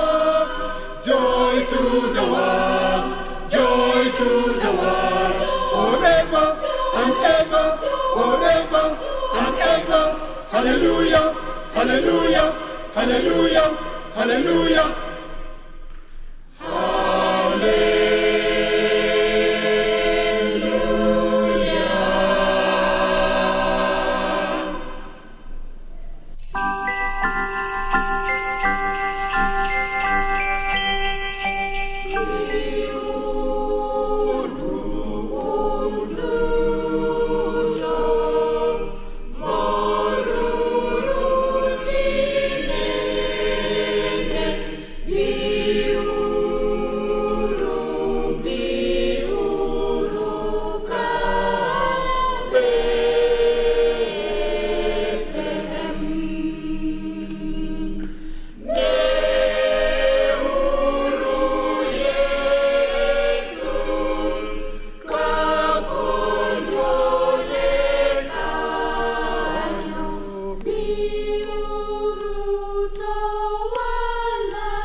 tumekuja kumsujudu Falme wa Wayahudi, tumekuja kumwabudu Kristo mkombozi wetu, tumekuja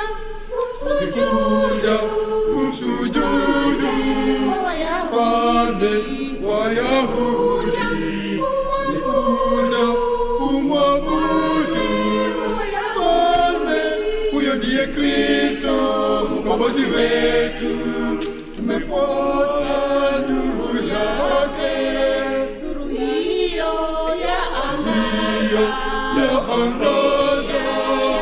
njia ya utakatifu yetu ya wokovu, njia hiyo ndiye Kristo mkombozi wetu, tumekuja kumwabudu kama vile mamajuzi walileta dhahabu yao, tumeleta tunu zetu, tulileta mioyo yetu safi, mioyo yenye upendo, tumeleta tunu zetu, kama vile mamajuzi walileta dhahabu, tumeleta tunu zetu, tulileta mioyo yetu safi, mioyo yenye shukrani, tumeleta tunu zetu, kama vile mamajuzi walileta bahani mwana, tulileta tunu zetu, tulileta mioyo yenye toba, mioyo ya utulivu, ndizo tunu zetu. Amesema baada ya usujudu irudi kwa Herode, kwake hakuna usalama, tumeona tufuate njia nyingine, acha njia mbaya, njia ya anasa, fuata njia nyofu, njia hiyo ndiye Kristo atatufikisha mbinguni kwa usalama.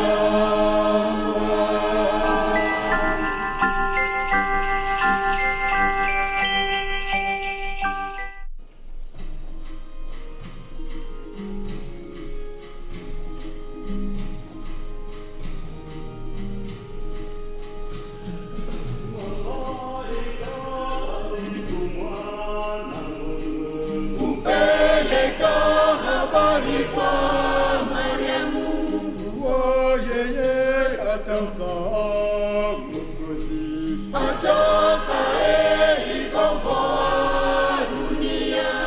Malaika alitumwa na Mungu kupeleka habari kwa Mariamu, yeye atamzaa Mwokozi atakayekomboa dunia. Sasa Mwokozi tunaye, hakuna mwingine tena kama Mwokozi atakayekomboa hii dunia, bali Yesu Mwokozi kazaliwa. Sasa Mwokozi tunaye, hakuna mwingine tena kama Mwokozi atakayekomboa hii dunia, bali Yesu Mwokozi kazaliwa.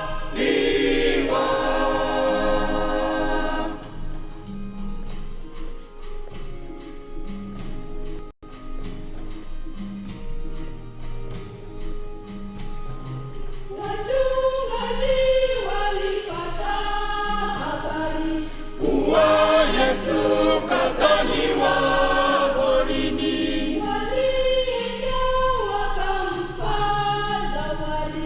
mane uvumba na dhahabu,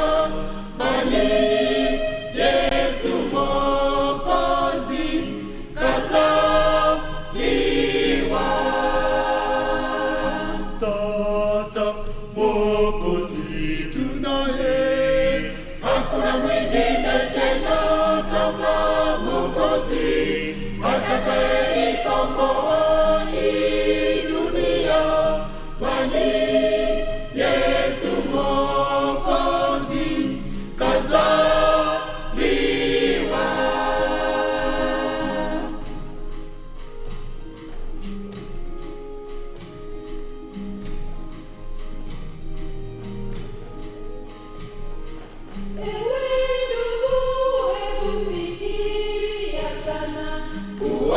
Yesu kazaliwa porini,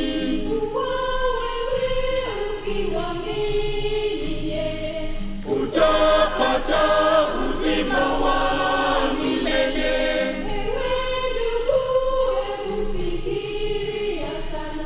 Kuwa Yesu kazaliwa porini,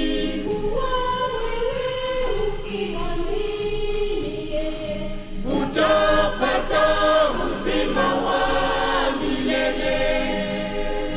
Sasa Mwokozi tunaye, hakuna mwingine tena kama Mwokozi atakayekomboa hii dunia, bali Yesu Mwokozi kazaliwa. Sasa Mwokozi tunaye, hakuna mwingine tena kama Mwokozi.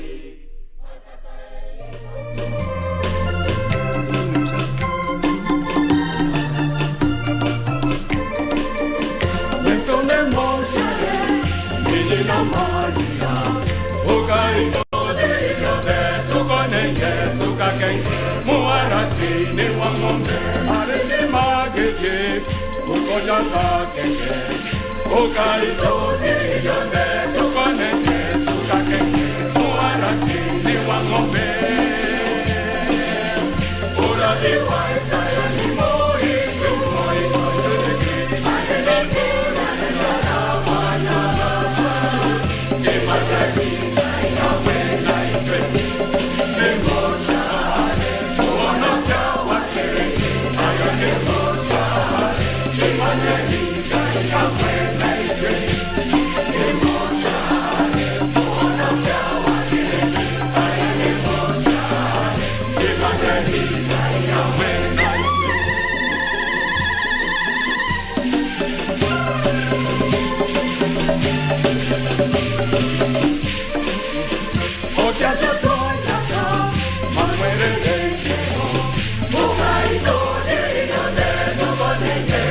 Genge, Moana, Genge, Moana,